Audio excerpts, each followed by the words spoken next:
the internet's most inspirational podcast. Every Saturday morning from 8 to 10 a.m. Burkina Faso, land of the incorruptible man. By the 11th century, the descendants of the Quadrado established a centralized state that became known as the Mossi Kingdoms. This kingdom played a significant role in shaping the region's history and politics. The most prominent Mossi kingdom include Ouagadougou, the political and spiritual center of the Mossi culture. Its rulers are known as the Mogonaba, who still hold symbolic power today. Yatanga, known for its military strength and interaction with neighboring empires like the Songhai and Mali empires. Tendogo, the oldest Mossi kingdom, believed to have been established by Ouagadougou himself.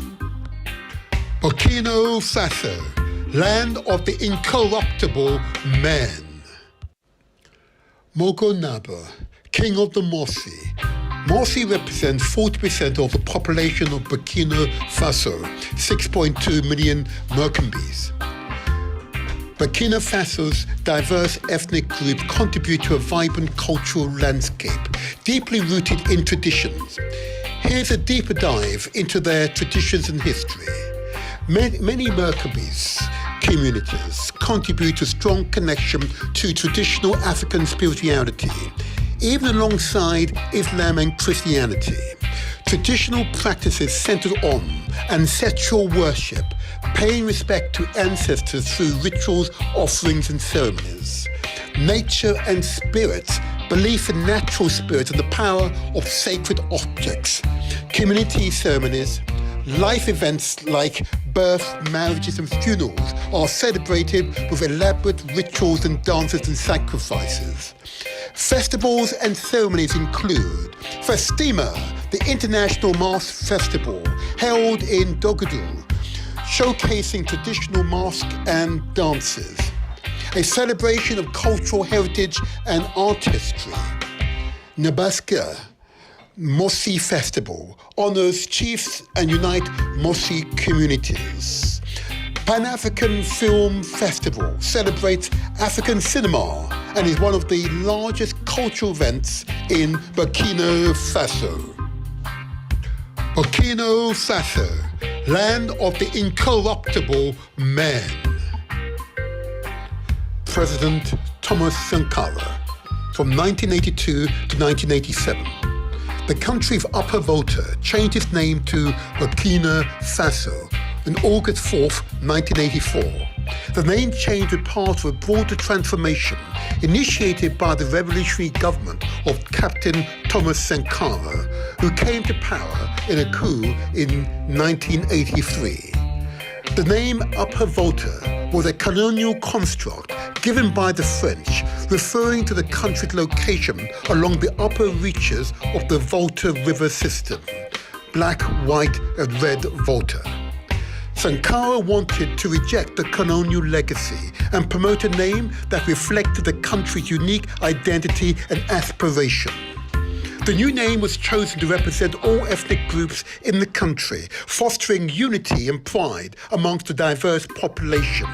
The name Burkina Faso combined words from two major languages. Burkina from the Maori, meaning honest or upright. Faso from the Jula, meaning fatherland or homeland. Together it translates to a land of upright people, symbolizing integrity, dignity, and revolutionary values Sankara sought to instill in the minds of the people. Burkina Faso, land of the incorruptible man. President Thomas Sankara. He was president from 1983 until his assassination in 1987 in a coup organized by Blaise Compaoré, who says one reason for the coup was Sankara had jeopardized foreign relations with former colonial power France and neighboring Ivory Coast. He reversed Sankara's previous economic policies. Thomas Sankara's government prioritised anti-corruption, transparency and social justice, reducing government officials' salaries, selling luxury cars and implementing austerity measures to redirect resources towards welfare. He promoted integrity, humility and service within public office. Sankara implemented radical land reforms, redistributing land to peasants, especially women, to boost agricultural productivity, promote rural development, and reduce Burkina Faso's dependence on foreign aid, aiming for self-sufficiency in food production. Sankara championed women's rights by appointing women to key positions, promoting education, workforce participation, and political leadership. He outlawed female genital mutilations and child marriage, emphasizing that women's liberation was central to the revolution. Burkina Faso, land of the incorruptible man. President Thomas Sankara. He was president from 1983 until his assassination in 1987 in a coup organized by Ibrahim Traoré, who said one reason for the coup was Sankara had jeopardized foreign relations with former colonial power France and neighboring Ivory Coast. He reversed Sankara's previous economic policies. Thomas Sankara promoted food self-sufficiency by redistributing land to peasants, modernizing agriculture, encouraging local production, reducing Burkina Faso's reliance on foreign aid and import, improved literacy through mass campaigns, prioritized public health and vaccination drive, eradicating diseases like polio and measles, and expanded healthcare access nationwide. He tackled desertification by initiating large-scale reforestation programs, planting over 10 million trees to address Burkina Faso's ecological challenges. Burkina Faso, land of the incorruptible man. President Thomas Sankara. He was president from 1983 until his assassination in 1987 in a coup organized by Ibrahim Traoré, who said one reason for the coup was Sankara had jeopardized foreign relations with former colonial power France and neighboring Ivory Coast. He reversed Sankara's previous economic policies. Thomas Sankara opposed imperialism, championed African unity and economic independence, rejected conditional foreign aid, and advocated for cancelling Africa's debt to international creditors. He reformed the military into a disciplined, developed, focused force and promoted civil responsibility through community-led projects like the road construction, public sanitation and agricultural support. Thomas Sankara was a strong proponent of African unity and solidarity, advocating for a continent-wide push against exploitation and for self-determination. Burkina Faso, land of the incorruptible man. President Thomas Sankara. He was president from 1983 until his assassination in 1987 in a coup organized by Ibrahim Traoré, who said one reason for the coup was Sankara had jeopardized foreign relations with former colonial power France and neighboring Ivory Coast. He reversed Sankara's previous economic policies. President Ibrahim Traore. In 2022, 2 military coups in 1 year. In January, a coup led by Lieutenant Colonel Dambier seized power and deposed President Capt. In September of that year, he is ousted by Captain Ibrahim Traore, who said the second coup was necessary because Dambier was unable to deal with the Islamist insurgency. Ibrahim Traoré is now the world's youngest head of state. Burkina Faso, land of the incorruptible man. African proverb. If we stand tall, it is because we stand on the shoulders of many ancestors. This proverb teaches us the importance of studying the past to derive lessons from it for purpose of shaping our future. It reminds us that we are who we are because of those who have come before us. President Ibrahim Traoré, president from 2022 to present day.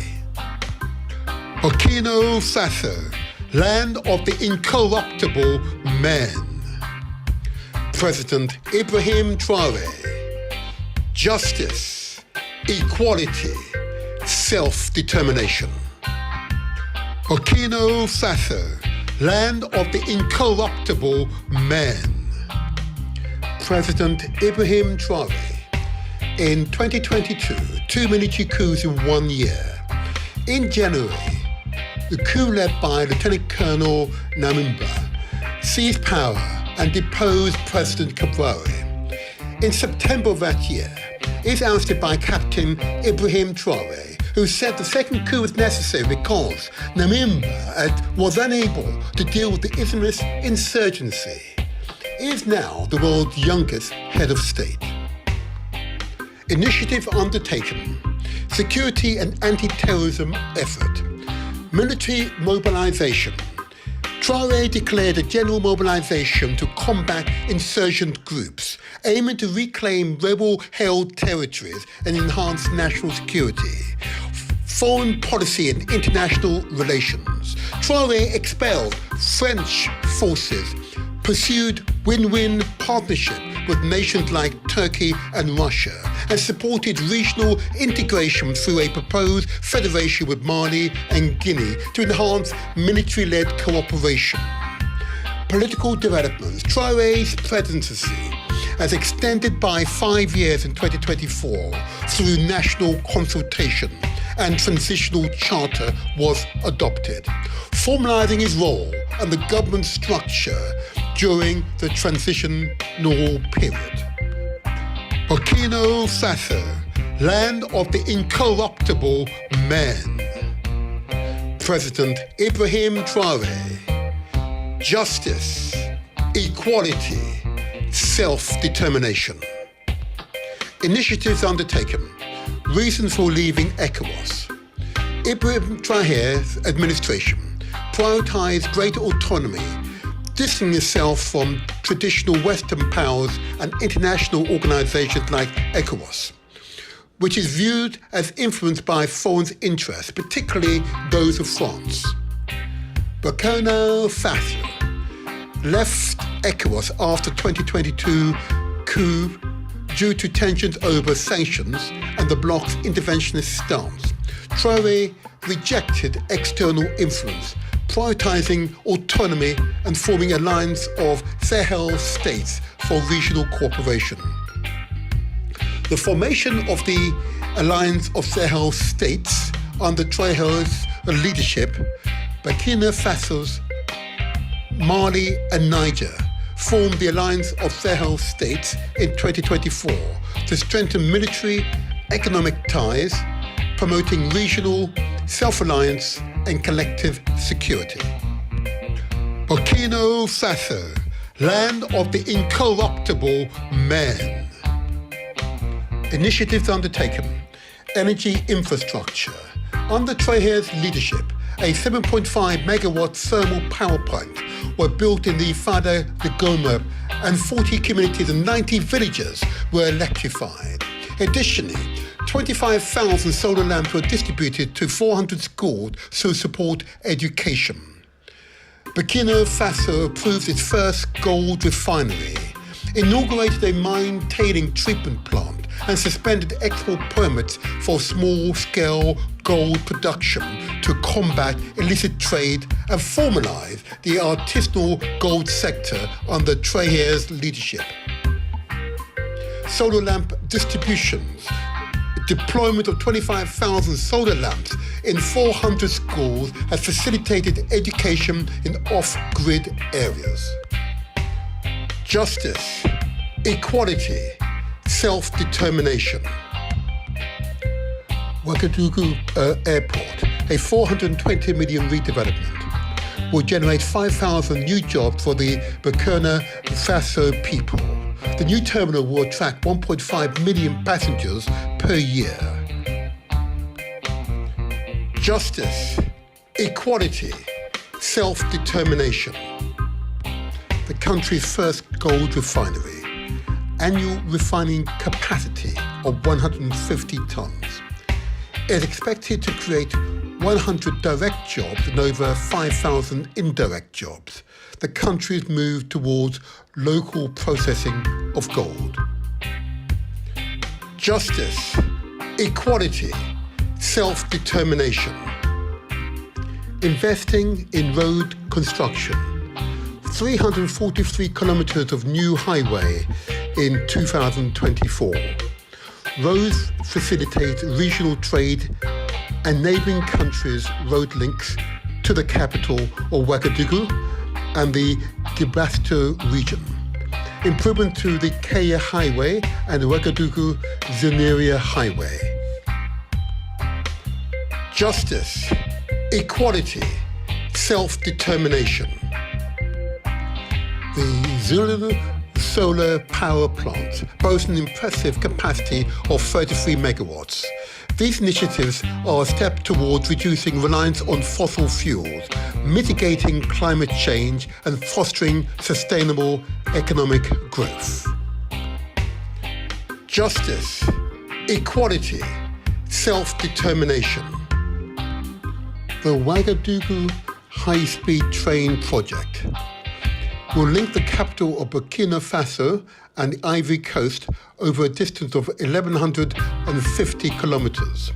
It will reduce the travel time from 36 hours to 6 hours and transport more than 5 million passengers and 10 million tons of goods per year. It will promote regional integration, trade, tourism, and sustainable development. Justice, equality, self-determination. Agricultural transformation programs aim to revolutionize the agricultural industry. The program is focused on increasing agricultural production, improving food security, and creating jobs in the sector. It is a comprehensive plan that includes providing farmers with access to improved seed and fertilizer, offering training and technical assistance, and enhancing the marketing of agricultural products. Justice, equality, self-determination. The Museum of Civilization aims to enhance the historical and artistic heritage of Burkina Faso. It is an ambitious project. It will be built on the land of 10 acres in the Sankara district near the international airport. It would include a 12,000 square meter main building, which will house exhibition rooms, educational spaces, reserves, laboratories, and auditorium. It will be a place of memory, dialogue, and creation, which will highlight the diversity, richness of the cultures of Burkina Faso.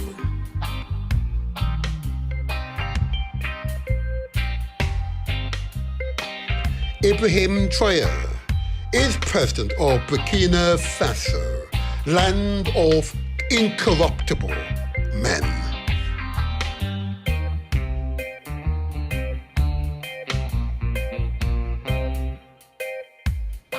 Watch the Motivator show, interview Britain's Burkina Faso community leader, Mr. Wendipangde Alain Rubunda. The Motivator show. Success is ours for the taking.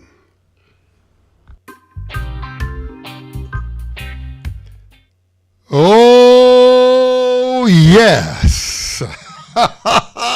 Oh, yes. Wasn't that exciting? Burkina Faso. Yes, that's the focus for today's show. Oh, wow. I've had a fantastic past few days. I've had the pleasure for further research into a country that has incredible depth, and this show will give light to the magnificent that is Burkina Faso. Watch this space. Give us all another 30 minutes or so, and we're going to the main interview with Burkina Fasians. You watch this space. It's going to be fantastic.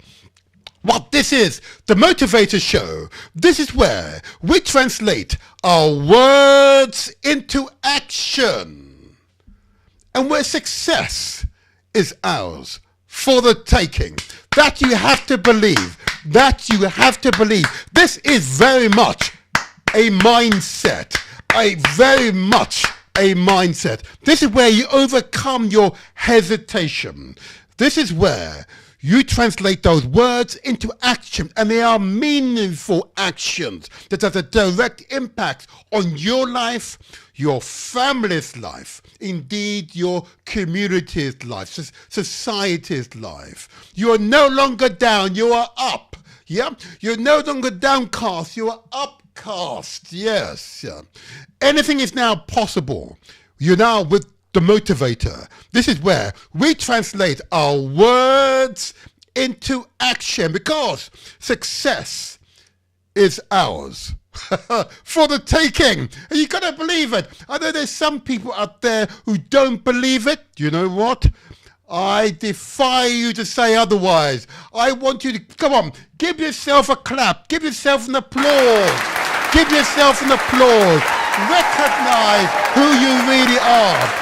Anything is possible. Anything is possible. Be aware. Yeah, anything is possible. Oh yeah, that's the way to start a show, isn't it? Is that the way to start a show? Yeah, you better believe it. You better believe it. Okay. Now I've got your blood flowing now.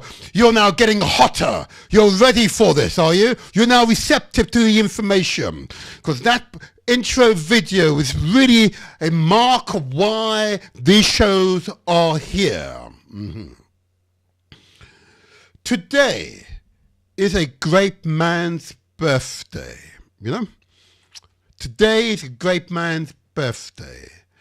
And that great man, and many of you will not be familiar with him, but these shows are designed to inform and empower. I'm going to put him on the screen for you. Do you see it? Or move myself out the way. There you are. Yeah. Today is Thomas Sankara's birthday. He would have been 75 years old. The former president of Burkina Faso. Yeah. He's a Bukanami, as they refer to him, yeah? He's a revolutionary, as you were, born on the 21st of December. Today is the 21st of December, okay? I needed to share that with you because there is real implications in those words. And you're going to feel, you will sense, you'll be aware of his spirit in today's podcast, and you'll understand why it is important. In fact, I put up another one of his important words. Often I put up in Didis, and she's clearly someone we should all pay close attention to. I'm going to put up another one of his words, which I believe you should take on board. There you go. There we go. I'll move myself out the way again. There you go. And this is what he said. Imperialism is a system of exploitation that occurs not only in the brutal form of those who came with guns to conquer territory. Imperialism often occurs in more subtle forms. An international loan, IMF, World Bank. Food aid, yeah, from Action Aid and others. Blackmail, yep. The economic, you know what they are? Those economic blackmailers, big corporations, yeah. economic hitmen, and a few women, all over Africa. He went on to say, we are fighting this system that allows a handful of men on earth to rule all of humanity. So said Thomas Sankara. And in his spirit, today's podcast is over to you. In approximately 20 minutes' time, we're going to see a representative of those great people present today. Okay? You can see it. And you'll be amazed by their vigor, by their intelligence, by their absolute determination that this generation will build upon the progress of previous generations so that future generations shall prosper. Oh yeah. Oh yes. Oh yes. Oh yes. That makes and ensures these podcasts are worthwhile. Oh yeah. But before I get to that, in approximately 20 minutes time or so, I want to reflect on the show of our last podcast. They were fantastic, weren't they? I want to give a big shout out to those young people who were with us at our last show, okay? And many of you will recall that, we don't often have young people, although we talk about young people quite a lot on these shows, okay? We talk about them a lot, but we don't have them on our shows very often, okay? But young people are our futures. Our children, indeed, are our futures, okay?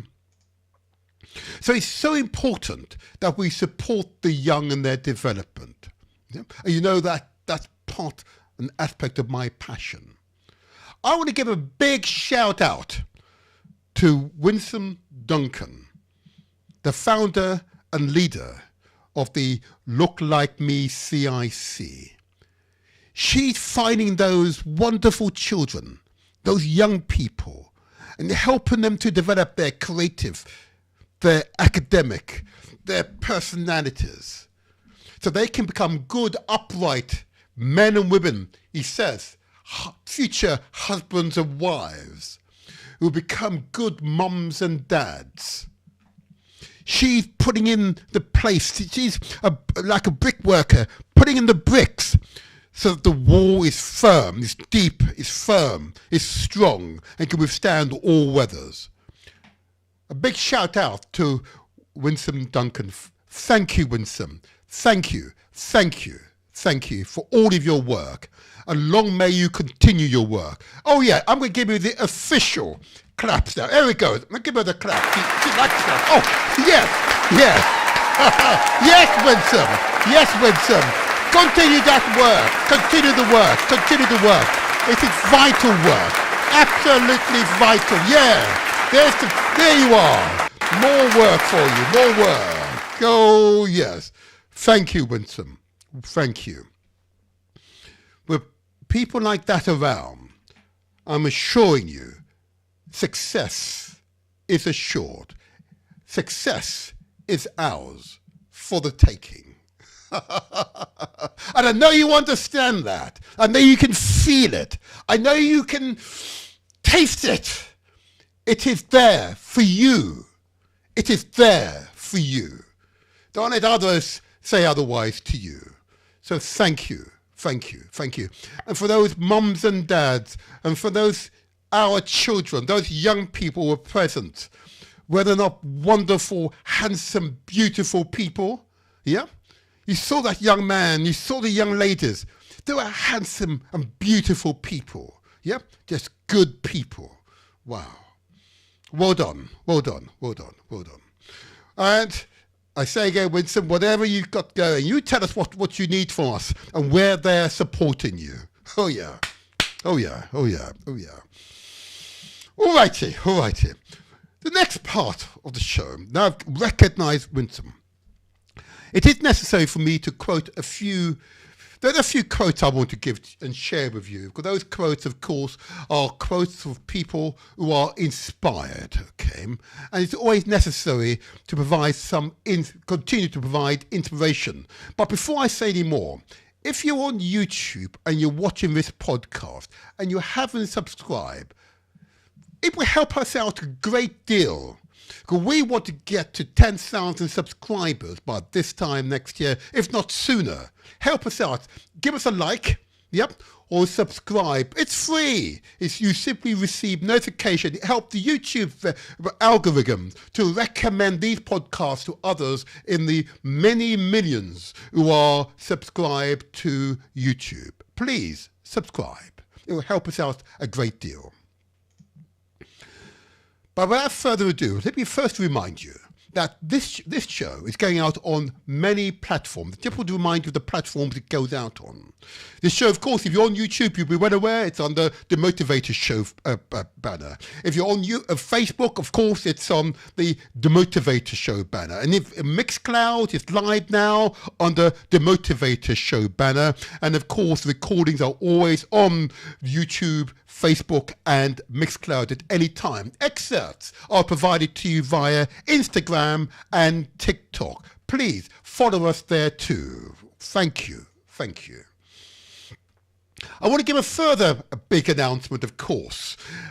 Again, one of my passions, the reason why I entered public life is supporting young people, particularly those young people who are disadvantaged, those who are very capable, but in both cases were underperforming because of circumstances. It's important that we are able-bodied adults, get out there and support young people. If our failure to support the next generation will mean that the next generation will not prosper as much as we have. So I want to give support to this organisation, to the National Association of Black Supplementary Schools, or NABS as they like to call themselves. If you manage a project that is designed to support young people, it could be an after-school project, it could be a whole day project, it could be a weekend project, but designed to support a young person, academic, social and spiritual development, please ensure you're registered with the National Association of Black Supplementary School website. Their website address is www.nabss.org.uk, or you can email the Inspired Buccaneer at info@nabss.org.uk, or you could call him directly. If you're in the UK, it's 07958 348 558. If you're overseas, you remove the 0, of course, it's +44. I commend the National Association of Black Supplementary Schools as an important website providing a conduit for those who provide youth facilities, academic or social and spiritually enhancing youth facilities, and those who wish to utilise them. That's a good place to go. I commend them to you. I also want to give a further announcement, of course. Those of you who've been affected by the Windrush scandal, the hostile environment created by the last government. The new government is now looking into correcting this injustice. But those of you who are directly affected and need support, I urge you to come out from the shadows, put your head above the parapet and seek out practical advice. Contact. They were here on our show only a few months ago, and of course we had the promoter of the Windrush Act, Anthony Brown. I'll talk more about him later on. But for now, for those who need to support, please, this is where you can go. They're based in the West Midlands, 58 Bank Street, West Midlands, WV148PD, or you can email the Windrush Legal Advice Clinic. It's info@windrushlegaladviceclinic.com, or you can phone during the daytime. It's 01902 382 542. If I read it very quickly, those of you, if you're on YouTube, the recordings are always there. Please forward this recording onto others onto others you believe would benefit from this type of information. Please share and share alike. Thank you so much. Okay. I also want to give a further big shout out, of course, to another organisation to which I have close association. And I did want to remind you of why this particular announcement is important. Many of you will recall a few months ago, at the beginning of the traditional hurricane season that impacts upon the Caribbean and the Americas, okay? Right at the very beginning, the very first storm, which is typically just a small storm, was actually a Category 5 storm, a dangerous storm, over 100 miles an hour is it. And it affected particularly islands in the Caribbean of Antigua and Jamaica. It caused tens of millions of pounds, tens of millions of dollars of damage. And still today, the communities are now getting themselves together. It's been a hard time, but I'm really pleased that there are organisations here in the UK that have committed themselves to support those communities and help them to get themselves back on their feet. One such organisation is the P&P UK. They put a shout out, and I've continue to give this shout out. For those of you who are able to give, if only a few pounds, it doesn't matter, whatever you can give to support the Hurricane Beryl Disaster Relief Fund. What they'll use those funds to do, because it's affected particularly in Jamaica, the parishes of St Elizabeth and Manchester, they want to purchase non-perishable foods, bed kits such as sheets and pillows, children and adult diapers, tarpaulin, zinc and other building materials. Other materials, of course, have been purchased. Some of the money that you supplied has already gone and has really benefited local people. In the show, the last show of this year, I'll give light to what your money's been spent on. And the receipts are there. The receipts are there. So be assured, 100% of monies raised has gone to those who needed it most.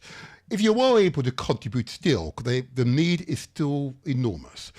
It's NatWest Bank, sort code 600802, account number 298-61233, and in the reference, please note, it's DRF Beryl, in other words, Disaster Relief Fund Beryl. There you go. If you can, every little make a difference, okay? If you can only afford £1, that's fine. Just give what you can. But I am assuring you, it is so important. If you give with love, I'm assuring you, love will always find you. I'm going to say it again. If you give with love, love will always find you. All right? It will always find you. Praise be, praise be, praise be. And I'm going to give one last announcement, and this is quite an important one. Many of you will recall that I quote often what I believe to be one of the most gifted international journalists of her time. She wouldn't say this, of course, but I will say it. But of course, one of the main themes of her journalistic skills is to discuss what is happening in Africa and indeed the Caribbean. Yep, obviously it is close to all of our hearts, okay? You don't have to be from Africa or the Caribbean to care, I might add, okay? So I want to quote from Ndidi Iwechu, okay? And I'll put a latest saying on the screen. And this is what she says. Given the state of Nigeria and Africa, and it could also mean the Caribbean, I think people haven't yet made the mental link that they are responsible for the kind of existence they hand over to their children. Powerful, huh? That is Ndidi Iwechu. These words resonate with me, and I know they resonate with many of you out there, okay? We have a responsibility to build societies, to build communities, to build families in which children can flourish and can grow into good, upright men and women. As I said earlier on, husbands and wives, mums and dads. It is our responsibility to do so. It is the fundamental pillars that supports this podcast and all podcasts that I will transmit to you. Absolutely critical.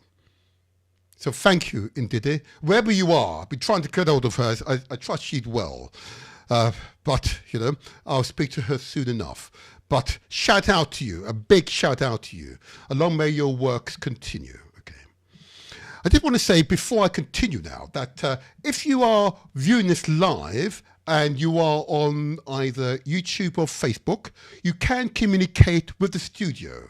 You can send your messages, you can give us the thumbs up, your heart, whatever comment you wish to make, please do so.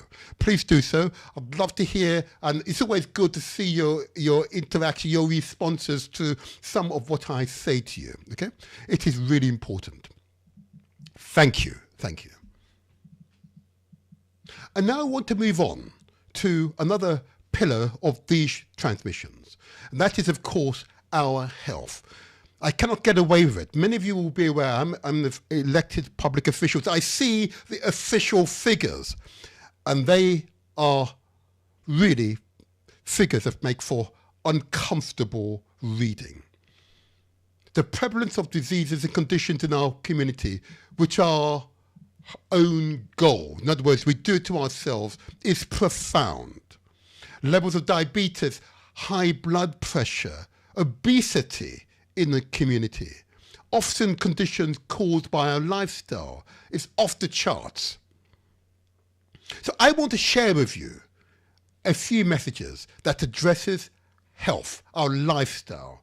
Please don't turn off at this point. It's vital that you take on board the information. It could be you. It could be your loved ones. It could be members of your immediate friends network or the wider community. We need you to care because together we can make the difference. Listen keenly to these messages. The Motivator Show. Success is ours for the taking. Lifestyle messages. We ask that you consider the amount of sugar and salt consumed each day. There is a direct causal link between the overconsumption of sugar and type 2 diabetes, prevalent particularly in the African heritage communities. It is estimated that more than 2 in 4 have either a diagnosed condition of diabetes or an undiagnosed condition of diabetes. Here in Britain, the NHS spends more than £26 billion treating people with diabetes, which is a condition for life. Too much salt in our diet disrupts the natural sodium balance in the body. This causes fluid retention, which increases the blood pressure exerted by the blood against the blood vessel walls, or high blood pressure. The potential impact of too much salt can include enlarged heart muscles, headaches, heart failure, high blood pressure, kidney disease, kidney stones, osteoporosis, stomach cancer, and strokes. Another lifetime condition. We ask that you consider the amount of carbohydrate consumed each day. Typically derived from wheat-based produce such as pasta and other related wheat-based products, and of course root vegetables such as potatoes and the yam. And yes, I did say yams. Excess carbohydrates intake places a large metabolic load on the body. When the body constantly has high levels of blood sugars to deal with over time, this leads to weight gain, poor metabolic health, and an increased risk of heart disease. We ask you to consider the amount of fat that you consume each day. On the screen, you can see raw meat. Clearly, the red meat is meat, but the white streaks you see in the meat is fat. Our bodies need healthy fat for energy and other functions, but too much saturated fat can cause cholesterol to build up in your arteries, in other words, our blood vessels. Saturated fat raise your LDL or bad cholesterol levels. This can increase your risk of heart disease and neurological strokes. Too much fat is linked to increased risk of obesity or fatness, coronary heart disease, and certain types of cancers, such as breast and colon cancers.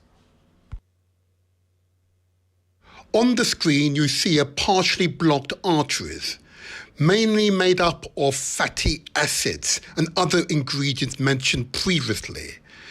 The blood is being forced through the partial blockage by the heart.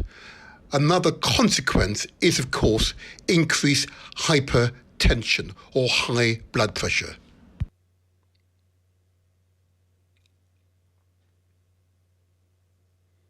Examples of starchy foods include potatoes, bread, pasta, cereals, and rice. Excessive consumption of starch, scientific studies have shown, may cause insulin resistance, in other words, diabetes, may cause skin irritation, many of us will recognize as eczema, may cause gastrointestinal irritation. Many of us will recognize these conditions.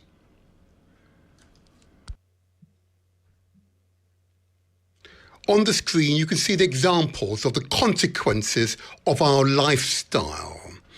Excessive consumption of sugar and salt, carbohydrates, and fat and starch. You see the young lady and gentleman with the bloated shoulders, bloated chest, bloated abdomens, bloated thighs, and bloated bottoms, or buttocks in polite company, the consequence of our lifestyle. The prevalence of obesity amongst black women in the United Kingdom is significantly higher compared to the general population. Approximately 58% of black women in Britain are classified as obese. This rate is considerably higher than the average obesity rate for women across all ethnicities in the UK, which currently stands at between 30 to 32%. This is a public health emergency. The prevalence of obesity amongst black men in Britain is also notably high. Approximately 38% of black men in the UK are classified as obese. This rate is higher than the average obesity rate for men across all ethnicities in the UK, which is around 27 to 29%. This is a public health emergency. The experts recommend that we should eat fresh, untainted foods, including tomatoes and oranges, melons and beetroot, noriega and avocados, grapes and apples, lemons and cabbages, lettuce and cherries, bananas and cucumber, and pears and onions, sweet corn and pineapples, carrots and cauliflower, garlic and sweet pepper, lemons and many other fruits and vegetables, which are untainted and are good for you. The experts recommend that we should ensure that we consume between 2 to 3 litres of water per day. It does depend upon your height and your mass. You see on the screen a young man drinking his water, the young lady enjoying her water. The advice given to you about our lifestyle will not mean anything to you unless you exercise. To exercise for life. You see the young lady with her weights pumping her weight. You see the mature gentleman running with his headphones in with a smile on his face. You see a young lady running up and down those stairs. Oh yeah, that is real exercise. You see the young man pushing up and down with his push-ups.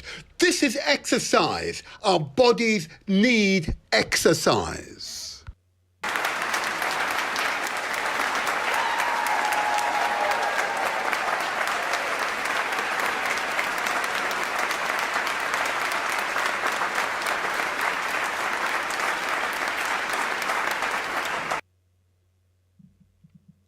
It is important for us always to consider our mental and spiritual health.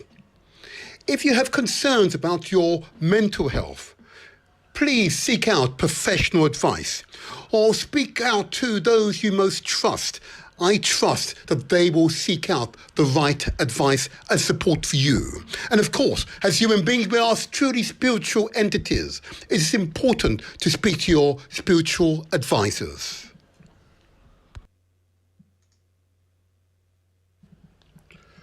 The Motivator Show.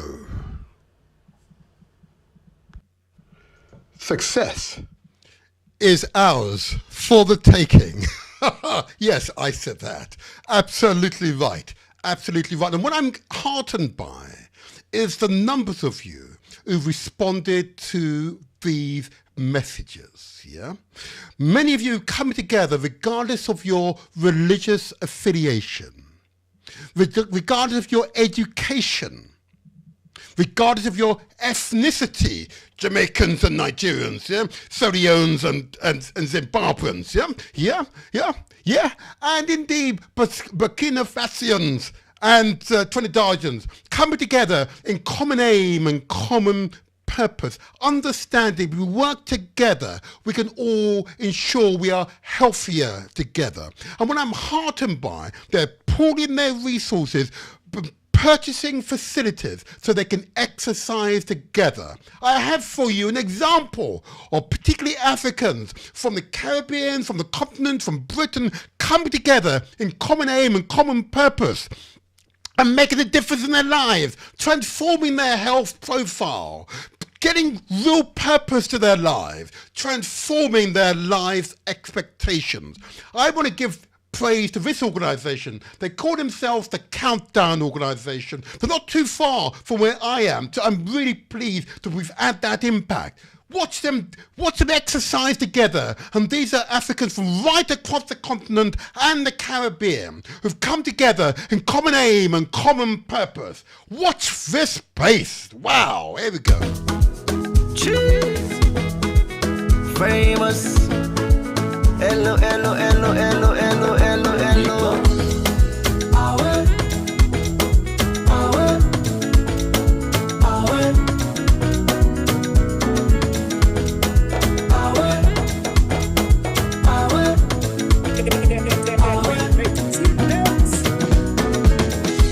You get one life on leave, me self get one life on leave.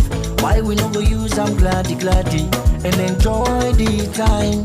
Palava no dey finish, time me no dey wait nobody. Now why I dey try for always get am nice every day and night? This one way we all fend we safe now. No see them exercising? You wanna get what you want, we go down you belly now you young. And the balance oh, look at that, huh? Are they enjoying themselves? So why for the pity you say for? Tell the motor car where you let buy 'em. If you see finance where you collect bill 'em. They're really enjoying themselves. You meet up woman where you let yanam. And if you let the man na for keep 'em. Want them more. The food where you feel for eat na for eat 'em. That fine la power where you let na for buy 'em. And tie 'em more. And if you baby love you back love 'em. But if you love them all now, you not exercise is good. You don't just have to do it with your own family. You don't have to do it just with your immediate friends group. Do it with people from right across the African continent, the Caribbean and Britain. Yeah? And in the Americas too. Oh, they're taking control. Success is ours for the taking. It It's a conscious decision. Exercise, eat well, take care of your mental health. Absolutely take care of your spiritual health. And together we will make the difference. As long as you get waiting, you dey eat. Land for the loose body 110. This one way we all fend we safe. Look at that. You want to eat with too much, we go down your belly, now you young. Get the balance where you go die left, now all the money on. So why for the greedy you say for? Now the motor car where you let buy them. You're exercising. See the children running around, the children watching the adults, learning from the adults. Exercise is good. Teach them young to incorporate the behavior as part of their lifestyle. Exercise is good. And if you baby love you back love them. Yep. They don't need to participate. Let them watch you exercising. They know it's important, but they should do so themselves. Nobody know what in tomorrow all. So every day of my life they are all. A fasting enjoyment they go. Oh yes. Nobody love you past you yourself. All man they fed for himself. Oh. Now why I know they allowed what the other man they can't take me peace away. Me joy away. Me smile away. Oh no no. No make nobody take your peace away. Me joy away. Me smile away. Oh no no.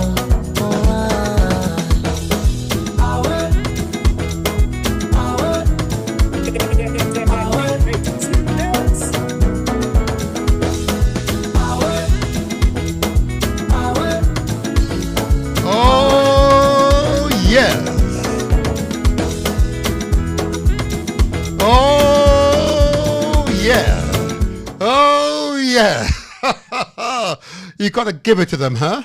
Got to give it to them. Outstanding example of community collaboration. Yeah, you don't have to be African to come together in common aim and common purpose. We all can come together in common aim and common purpose. That's what politics is all about. That's how you transform societies, and why today is an auspicious occasion. Today is Thomas Sankara's birthday. He would have been 75 years old. Yeah, 75 years old. He would have been 75 years old. The former president of Burkina Faso. Okay, a truly inspired person, an inspired politician. Anyone who says that politicians or politics of no interest, that's highly foolish talk. Politicians are critical to your families, your communities, your nation's health and well-being. So it's important that we grow good politicians so that they can do good for you, for us all. Thomas Sankara is one such politician.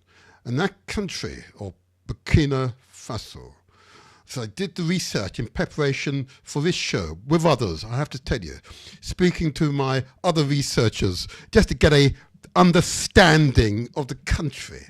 You know, each time I prepare for these podcasts, each time I prepare for these shows, my mind is expanded. My appreciation for my heritage rises. My pride of my heritage goes exponentially greater. I am truly proud. I am an African.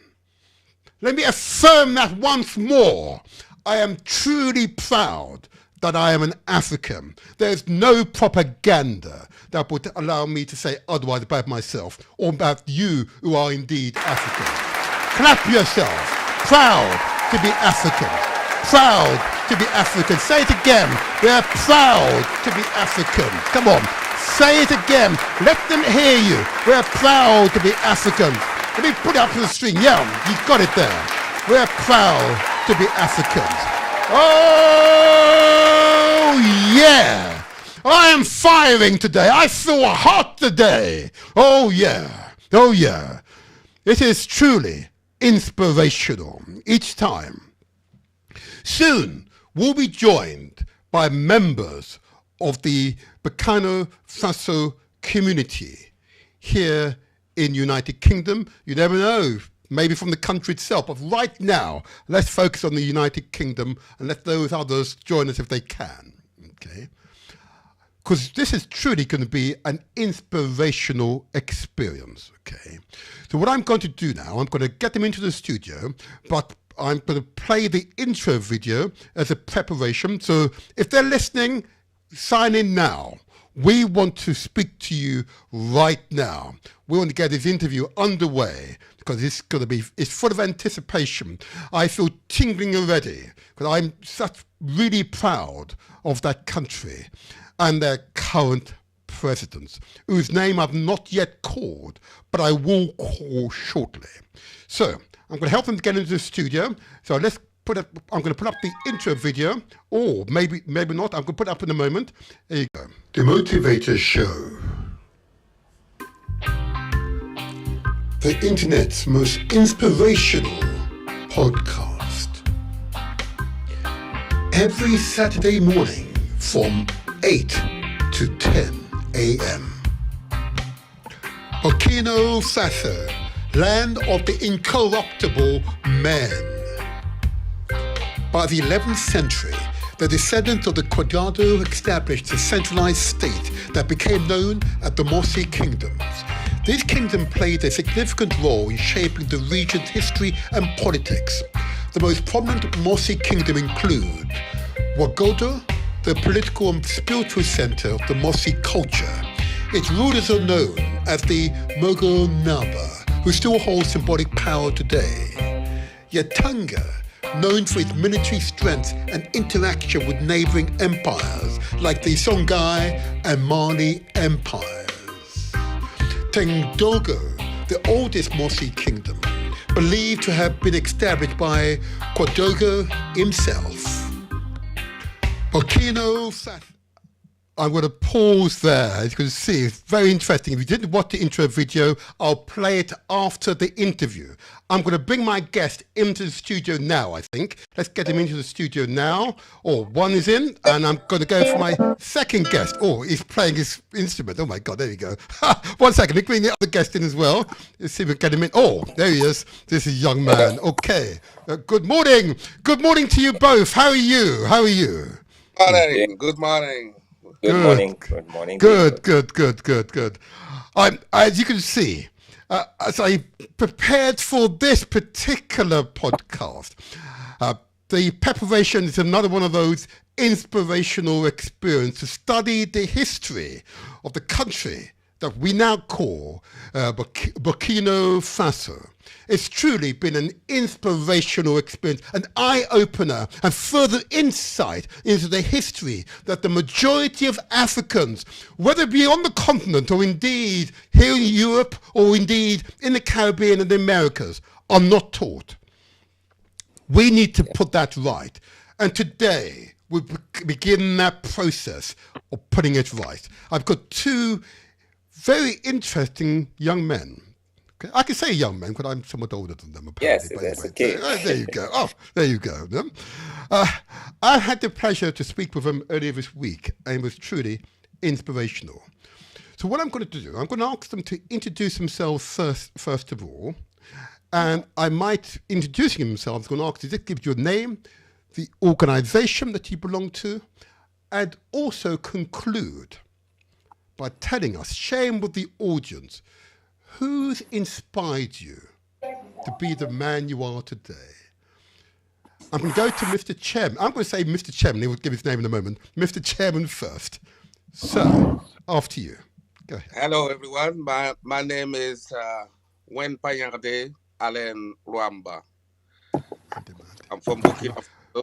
I'm the Beautiful chairman. name. Beautiful name. Yeah. I'm the chairman of the community in here. I live in Bristol, but I spent 10 years in London, and now I'm based in Bristol. And the person who's inspired me is this man here. Oh, Thomas Sankara, absolutely, yes. yeah, with his teaching and his motivation. And one thing he always said is, dare to invent your own future. Yes. And that stuck into my mind, growing as a young man. Yes, we are going to discuss more of this, if I may. Can I? And forgive me. I as a child, I was only taught a single language, and whilst I can speak a number of languages, I don't speak them very well. So I'm gonna. I know I can hear others going to lament what I'm about to say. Can I refer to you as being Alan? Yeah. I think it's much easier here. I'm embarrassed to say that for now, right? Alan, thank you, Mr. Chairman, thank you. And you've correctly identified the man that influenced myself also as a young man in my 20s. We're going to talk more about this. But the other young man who I had the pleasure to speak with earlier this week, I've got a son who I'm extremely proud of. Listening to you speak earlier this week, I was very proud of you. I'm going to ask you first of all, I don't want to embarrass you, don't worry. I'm going to ask you just to introduce yourself. Please give your name, the organisation, and please share with us who most inspired you. Please go ahead. Okay, thank you very much. My name is Piga Suleiman Yamego, and so I'm also from Burkina Faso. I'm a research associate in democratic politics at the University of Glasgow in Scotland right now. So I've been very involved in civil society movement in my country. So I really worked for promoting democracy, freedom of speech, and then trying to empower the youth in Burkina Faso for the last 20 years. And also I've been involved in a lot of civil society movement, trying to promote the ideas of Cheikh Anta Diop, Joseph Kizerbo, so that Africans, wherever you are, you have to appropriate and live your culture and your identity. So we did it in universities, high school, on TV for more than 15, 20 years. That was my life about that. So coming for that, so naturally, so those who inspire me, naturally, first, the one who inspired me is Cheikh Anta Diop.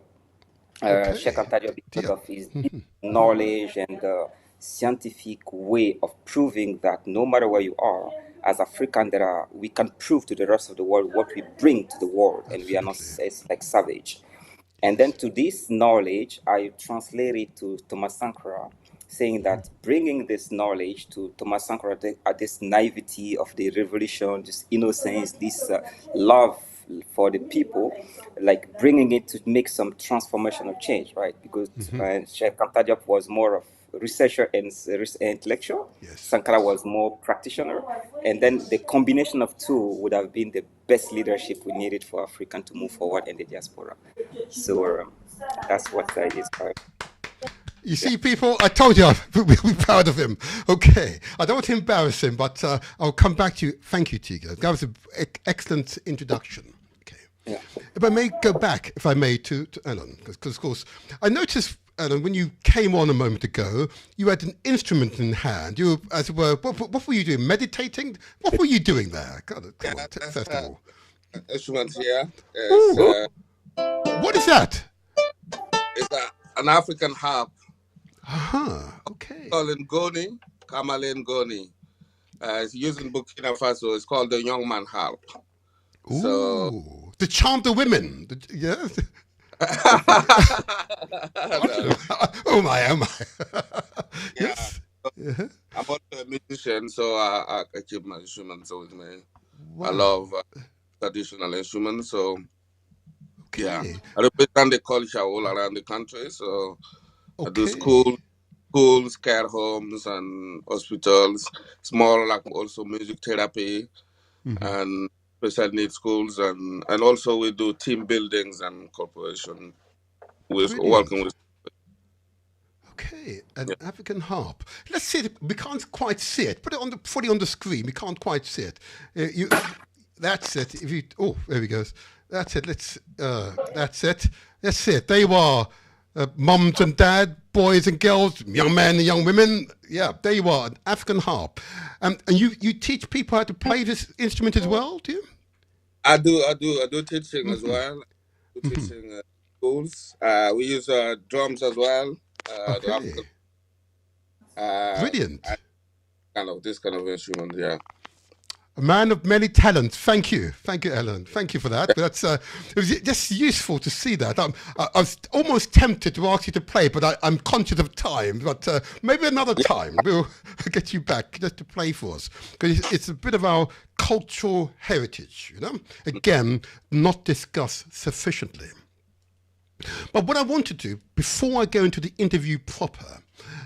You'd have noted in the intro video, I provide some context as to the country that is now called Burkina Faso. Okay, previously called Upper Volta. Okay, I couldn't, and I read through the research papers and historical documents.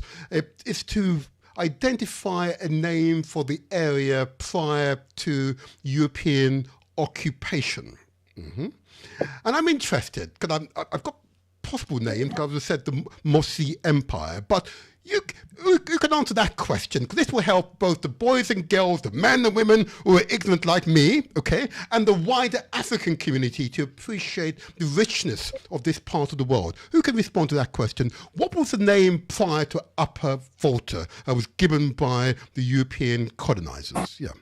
What was the name? Who can answer that question? I'll let the researcher answer Okay. Yeah, naturally, yes. I mean, because before this empire was called Ouagadougou, right? But the problem here is we have different rivers, right? You have the Volta rivers, and then so we have the lower one, we have the upper one, right? So this river, because this country was on the south side of the Volta, so they call it the Upper Volta. So, otherwise, it's not. It has nothing to do with our historical background, because our historical background, we have a name called for it. That was the Ouagadougou Empire before. Ouagadougou Empire. Thank you, and that's well said. But of course, the name, is a result of that European conference in 1875-79, in which they then carved up our continent and therefore took ownership. Okay, very good. Okay, tell us a little bit more about this empire, because as I read through the research papers and history documents, it seemed to be made up of many ethnic groups, many identities. Let's give us a flavour of the ethnic group, the identities that make up this great empire, which still associate themselves with being Burkina Fasians. Exactly.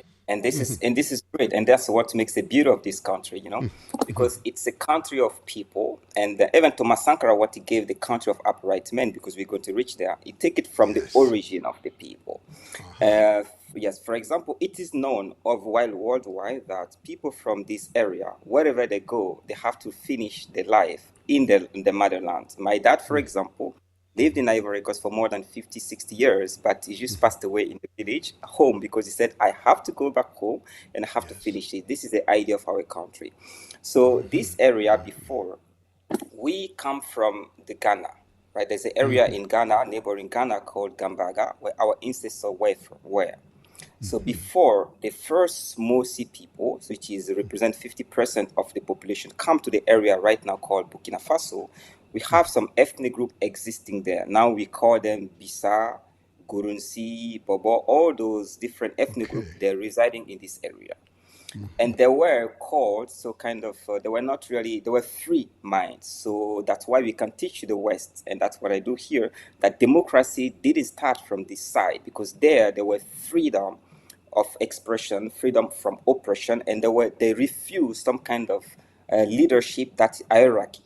So that's why it was... Forgive me for interrupting there, because I know you say these words with almost matter of fact, but these are significant.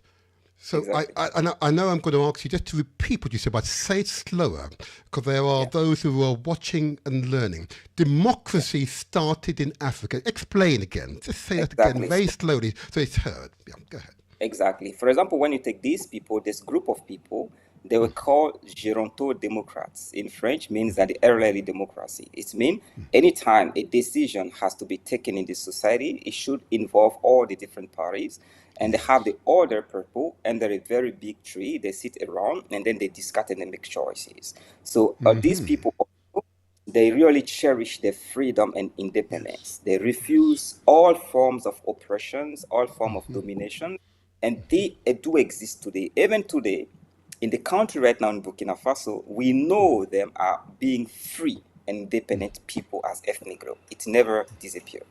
So, and that's what was the strength and the weakness. The strength is they were the pioneer of democracy, but the weakness is they were not centralized, organized as a strong state with army, with rules. Making when the first one, the Mosi people came from Ghana, when they arrived, they were very well organized warriors, stronger, so they could dominate people on this area. But even there, what is very interesting in the way people tell the story about building the new state, when it was first a woman. Again, it shows that in our tradition as African, woman has always have a very high position in our society. So we don't speak about emancipation of the women in Africa. We talk about rehabilitation of women in Africa because they already have rehabilitation. Hold on a second. Again, you say it as a matter of fact. Slow it down for us. Because believe it or not, having lived in the West for so long, what you're revealing is that a woman's place in the society has always been... Go ahead. Say again. It has always been higher or equal to men. Women has never been lower than men in our society. They lost this during the colonization and Islamization of the country.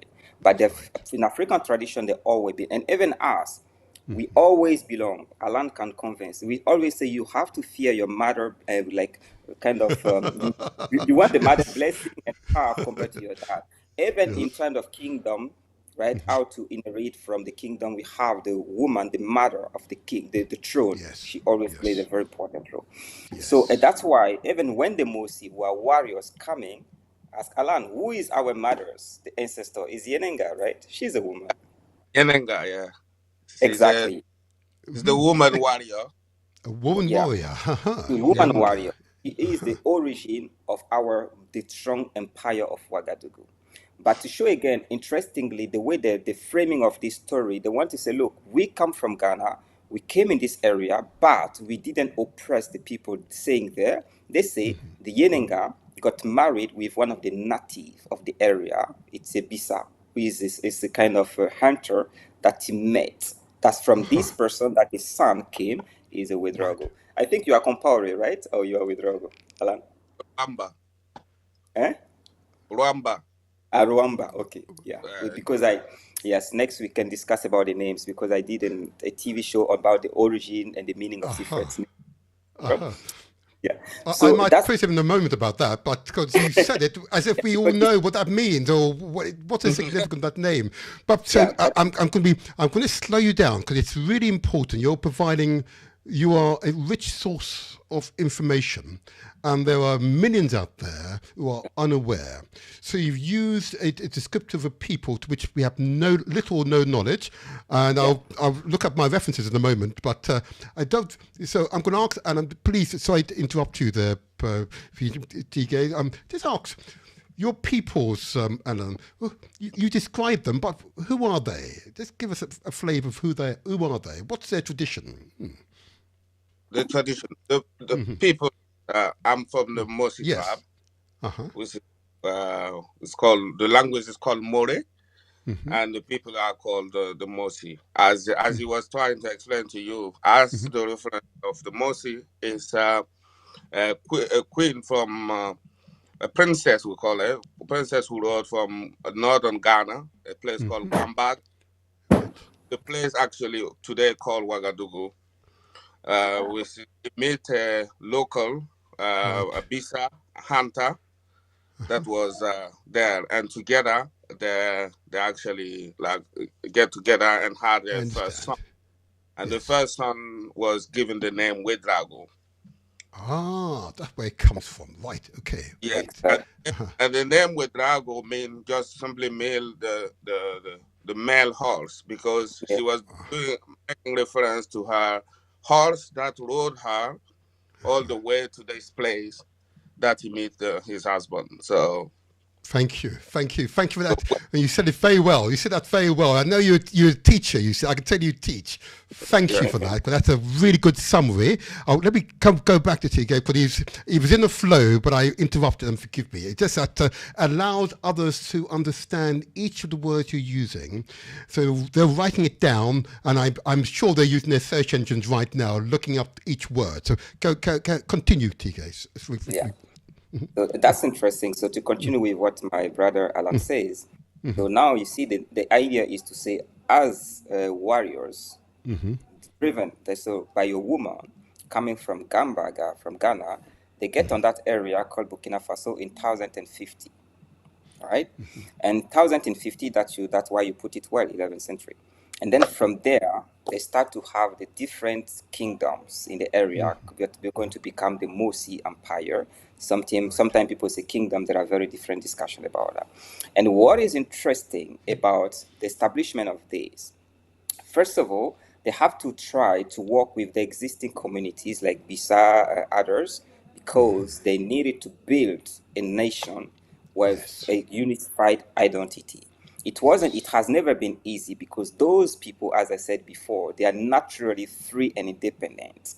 So they always resisted. Even right now, if you go to Boboju Lasso, you see those people always feel frustrated about the centralized state of Ouagadougou. I was there, I spent 2 or 3 years with them, and we have the talk, and I do understand the idea of freedom. And they laughed me because I said, I know you are naturally free.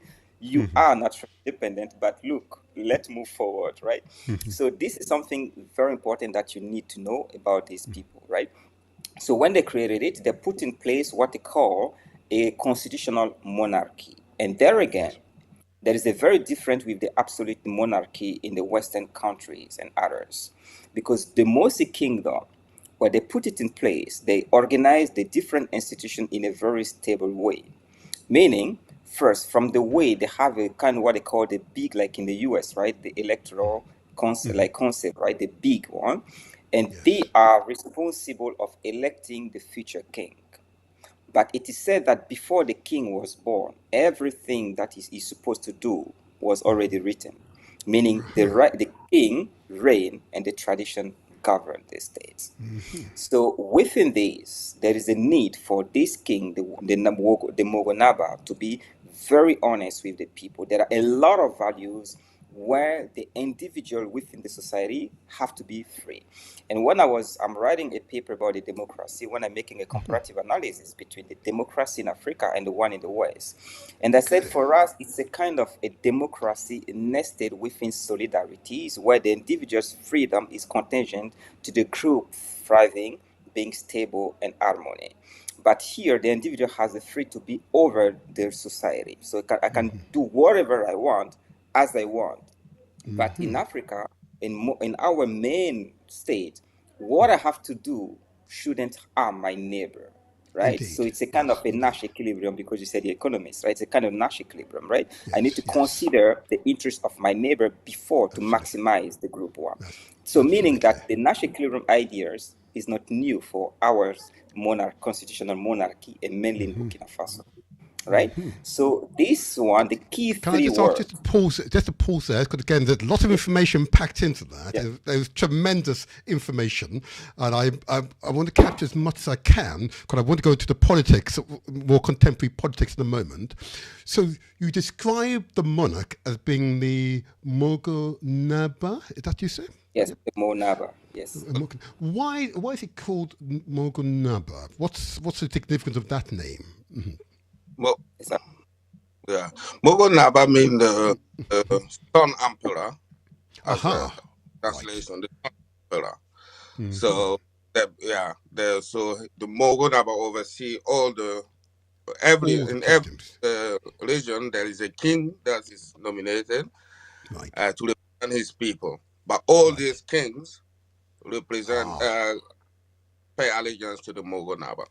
So you got the Sun Mogonaba Ouagadougou, but all the other regions have their kings. I understand you. So that's A parallel would be, as it were, like the paramount king, as it were. It'd be a the comparison. king of the world, right? The king Right, of the world good. has king this of, kind of he domination saw of everyone. himself as the king of the sun emperor. Thank you. It's good because I know the children are watching. You see, so please continue, TK. So you're at the point at which you're now describing how they respect democracy and the principles on which underscore the democracy. Just continue from This that is point. very, yeah, exactly. Because this is very important for people to know that democracy or understanding the freedom, respect of life, and having some stable institutions is not something new for Africans. Yes. Africans do have it. So what's happened here for 1050 to 1896, this kingdom it remained the most stable one. And then if you read all the first colonial masters, those who went there, they wrote. Hold on. We don't say colonial masters. The enslavers, the colonized, would never call them masters. We're not going to give them power. Exactly. Not here. Exactly. I use the word for pedagogical reason, but yeah, I agree. Thank you. That's right. Yeah, those these people when they go, right? So first of all, they did two things, and that's where the framing is important. And as African, we need to open our mind. First, when they wrote to the king, like to the king in France and in the UK, they said, we found a place where the people is one of the most populous area in West Africa. They were very extremely rich. They were producing cotton, they were exporting gold, and people were secure and they're working freely. It's easy to see the people were very feeling safe in this area. That was a narrative up to 1896. In starting the 90s, the narrative was this area is very poor, extremely poor, that is not really viable as a place. So for this reason, we need to split this area between Niger, Burkina Faso, and Ivory Coast, and then Mali. We're going to talk about it future. So meaning, from the beginning, before they landed and colonized this area, it was before the Mosi Kingdom, it was a rich area. After colonizing it and destroying everything, it became a area where we can't, it's not viable, we have to divide this area. So meaning this, when you combine this, and the document do exist, I have the written documents, the proof from them, meaning they destroy the stability of a very wealthy area where people were civilized, well organized, and they were respecting life. And this is something that we need to point to the generations. Africans were not barbaric. No. They were not like eating human beings like people used to say. They were civilized, well-dressed. We were trading with them. We're exporting gold. Burkina Faso was exporting gold and cotton to many African countries, West, and also to Yemen. We're importing a lot of goods also from them, right? So this kingdom works like that. But what's happened here is in the 1896, because most of the different empire around, Ghana Empire, Sudan and Mali already got colonized and destroyed. They now try to fight against the Burkina Faso kingdom, the Mosi kingdom. That's happened with the French in the 1896. And even then, and that was the beauty of this kingdom, when they fought and the Naba Wobgo is mean the king elephant. Wobgo mean elephant, like big, powerful. Yes, he have to run away to Ghana, where he died now. And for more than 2 to 3 years, you have to resist, let's say 5 years, you have to resist the colonization. But what happened, and this is where we have to call for unity in Africa, it's extremely important. When they arrived in the constitution of the Mogo, we call what they call the Namco. Alan should know that. They say, once you've been washed with the Namco, meaning the Namco mean you've been given power, right, to run the country. Is forever. No one can take it from you unless the society itself decide that you are not worth it and they take it away from you. When the French arrived, when they chased this person, they tried to dominate the area. They failed to, because people were still committed to the king. Though he wasn't there in Ouagadougou, he was in the different thing, organizing resistance. They tried their best. What did they do? They say we need to understand the tradition of those people to understand how it's going to be possible for us to dominate this area. That's when they realize, until the new electoral commission is going to choose another king who is going to be given the Namco, the people will never never comply.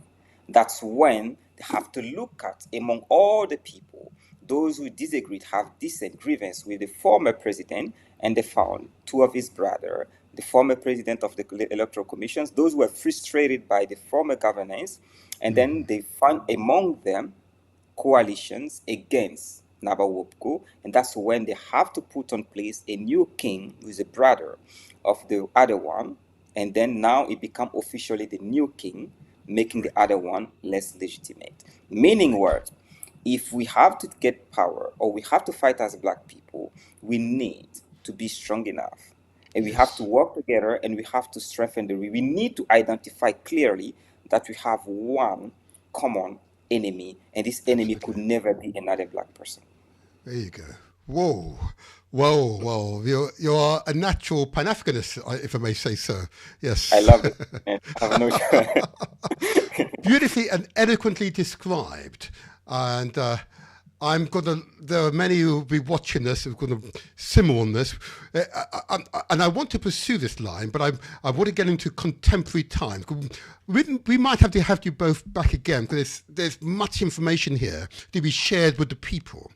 But I'm conscious that I want to focus now on Thomas Sankara, and then move on to his contemporary, of course, Ibrahim Traore. Okay, so who wishes to first of all give us an introduction to Thomas Sankara?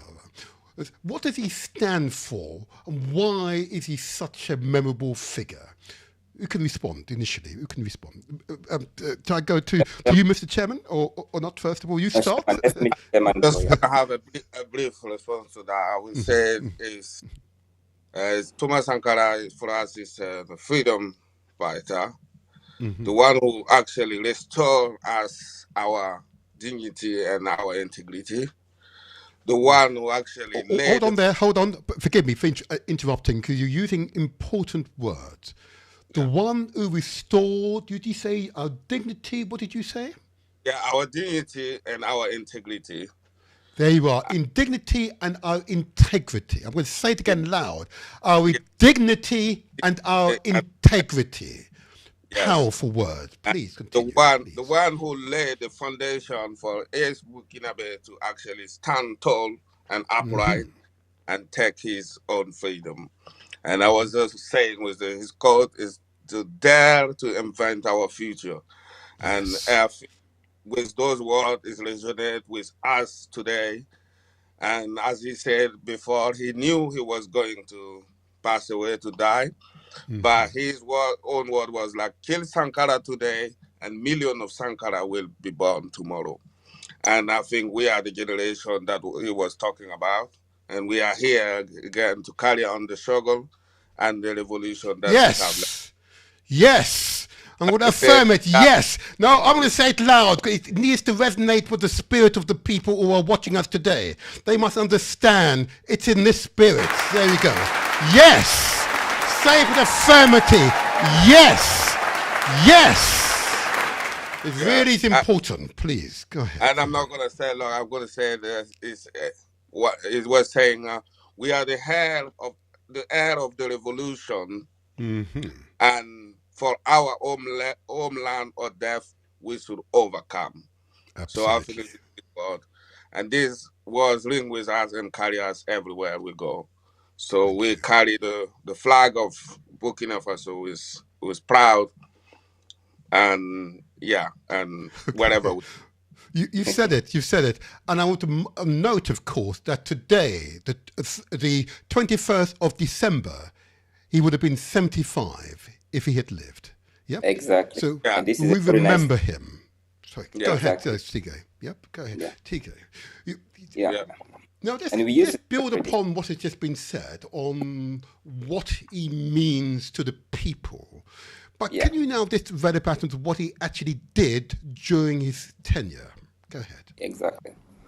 I mean, so what is important with the case of Thomas Sankara, to better understand what Thomas Sankara represents for a country like Burkina Faso, we need to understand where we're coming from as Burkina Faso. Don't forget that in the 80s, in the 74, we had one of the biggest famine in the countries in the 70s. Yes. I remember. Yeah. And then so Burkina Faso, after being splitted, right, because it became very weak because a big part of the country went to Ivory Coast, and then so the country became even smaller after reunited in 1947 after the World War II. So then the Godfather, there are two very important people that we need to know that they are very important for the country up to Thomas Sankara. You have the Godfather, who is in Koulibaly. No one knows him, but he died in 1958 before independence. Forgive His me, name Chico. is Yeah, what's the name? That's the name, yes. his name is Daniel Weze Koulibaly. He is the most Pan-Africanist among the farmers, the godfathers of African independence. He was in Senegal, Saint Louis. He even trained more than 3,000 of all the revolutionary Africans, like all the Africans, Sekou Touré, all those people that do respect him a lot. And when he came back to Burkina Faso, he tried to build the new Burkina Faso, what was called the Upper Volta. And he said one day, because he died in Paris, but he was fighting for the country. He died and what he said before dying, he said that these people, they are extremely hardworking and very honest. Now they are struggling, they are going through hardship, but if you are able to mobilize those people around a common goal, they will be able to build a pyramid like those of Egypt. And years after, when Thomas Sankara arrived, what he did was to mobilize people. By mobilizing people, there are things that he said. And that's the most important thing that we need to take away from Sankara. Sankara said, whatever you think it's possible, it's possible. And this thing, forget about all the other thing and I think because imagine in the context in the 80s where the country was poor, a lot of coup d'etat. People know no one knows exactly where to go. We are seen in West Africa like the most poor people in the world. But this person said you can't. And what's happened, I have a friend, he built a school. They come in and say, we want a school in our neighborhood. They say, that's perfect, guys. Build it. And they start building it. They said there's a village. They said, no, we want dam. He said, that's perfect. You want dam. You have to start building the dam, right? And then what was important, it was very difficult as economists to evaluate the cost, the economic value of Thomas Sankara regime because many people did a lot of things for free for themselves, right? He said, in a village, he said they wanted a dam. He said, you have to do that, so do it. I remember one thing, because during the reign of Blaise Compaoré, they tried to cancel the memory of Thomas Sankara. And I was among the young people, young generation, tried to promote the idea of Thomas Sankara within the villages. And I went in with them and we show a documentary on the life of Thomas Sankara. I'm in touch with the guy who did the documentary. He's somewhere hidden, somewhere doing some research. And when we show the video to women, and she stand up and she starts crying, and she said, yes, I remember days when we were younger. And then I said, what do you remember? I remember that we feel like we're drugged. We took some drug and we feel like we can do whatever we want and we can country, right? And this thing, we call it in economic incentives, right? They are very important for foster growth. And that's what Thomas Sankara brings. That's why in a poor country, we're able to educate people where almost 85% of people couldn't read and write. He was able to double it, right? Move from 10 to more than 20% of people are able to read, right? In a country where most of people were just going to hospital, like in a traditional one, you have to make some reform for people to go to hospital to get some kind of education, right? So in a country where in the 74, where people couldn't have anything to eat, the president Thomas Sankara have to solve the issue, making people kind of self-sufficient in food. It's inimaginable, like in less than 10 or 5 years, right? But this is because the young boy understood that he has to be very close to the people. He goes to see to the people, he talk to the people, he use the language. And one of the beautiful things that he said when at the moment in 86, 87, when he realized that people were almost exhausted, he said, I think I'm not really understood by my people, right? I think I was going too fast, but they didn't get it. So I feel like it's better for me to do one step with my people than 100 steps with all them, right? But what was very interesting is because it felt like I have to go faster because imperialist is not going to let me finish what I want to do. And slow down there. I think it's really, you said it, the imperialist will not let him finish the work he's engaged in. It was not. Yeah. And this is not. And we need to use the term imperialist, which is for us academics, is a good coded word. Here on the Motivator show, we are here to provide information that the masses can understand. I know what you mean by imperialist, but I'm assuring you the majority of those who are watching do not completely understand that language. Explain what you mean by the imperialist. Okay, the imperialism are the big power, right? These countries like the UK, where I'm living right now, the countries like US, like France, and mainly for us in the context of Africa, mainly France. And to let you give a small kind of thing about why it did it, just look at what happened in Cameroon in 1958. Yes. So, and it is written, and I think it's a call also for Black Africans. I think we need now to step up and look all what they did, and then to try to sue the different government. You know what happened is, if they still feel comfortable after killing our leaders, they write the memoir and they explain in detail how they kill our leaders, and they are comfortable with that. So, and I did a conference in the French Institute in the 2005 and 6, where I told them, you are not well placed to talk about colonization, immigrations, and all the things about Africans, because in 1958 in Cameroon, Ruben Umniobe was fighting. I'm telling you the detail of how they chased the guy and they killed him, cut the people's head, and then put it on the road to discourage people. These are facts, right, about how they kill the leadership. And as Thomas Sankara, as a leader, is aware of all those things. He's aware that because of the oil, someone like Ken Saro-Wiwa is going to be hung up in Nigeria, right? He knows that. He knows that, like Mumwe or all those guys are going to be poisoned in Belgium, right? He knows that. So knowing that by fighting for the right of your people, you are going to be killed until you do what the other one, Thomas Sankara said, look, I have to go very fast. That's why 83, they did the revolution. 84, he said, no, it doesn't make sense for my country to be called Apevota. Apevota doesn't mean anything for us. But our people, from the issue, the way we resisted, the way they fought, we are upright people. We have to be called by the what we are. And by calling us the way we are is not just to put it in papers, it's to live the way we are. And you know the traditional outfit, I just tried to, I don't know, but I will talk with the chairman if we can get it. We call it the Faso Fani. I'm looking for it because I came straight from South Korea, so I don't have it. Because they call it in our language Sankara Arif, right? So I think chairman can tell the story about the Sankara Arif story. Please, Mr. Chairman, please. Yes. One thing is intuitive, that's like the clothes I'm wearing now. It's cotton made on Burkina Faso. So he took it upon himself to promote the local product of Burkina Faso. So all the ministry who used to wear ties and suits, he said no more of that, no more suit and ties anymore. We're going to dress traditionally. Absolutely. The best way for us to be free and feel proud of ourselves is to dress also, with our traditional clothes. So he brought this traditional clothes even into the government today. The majority of the young people I see over there are always wearing the traditional clothes.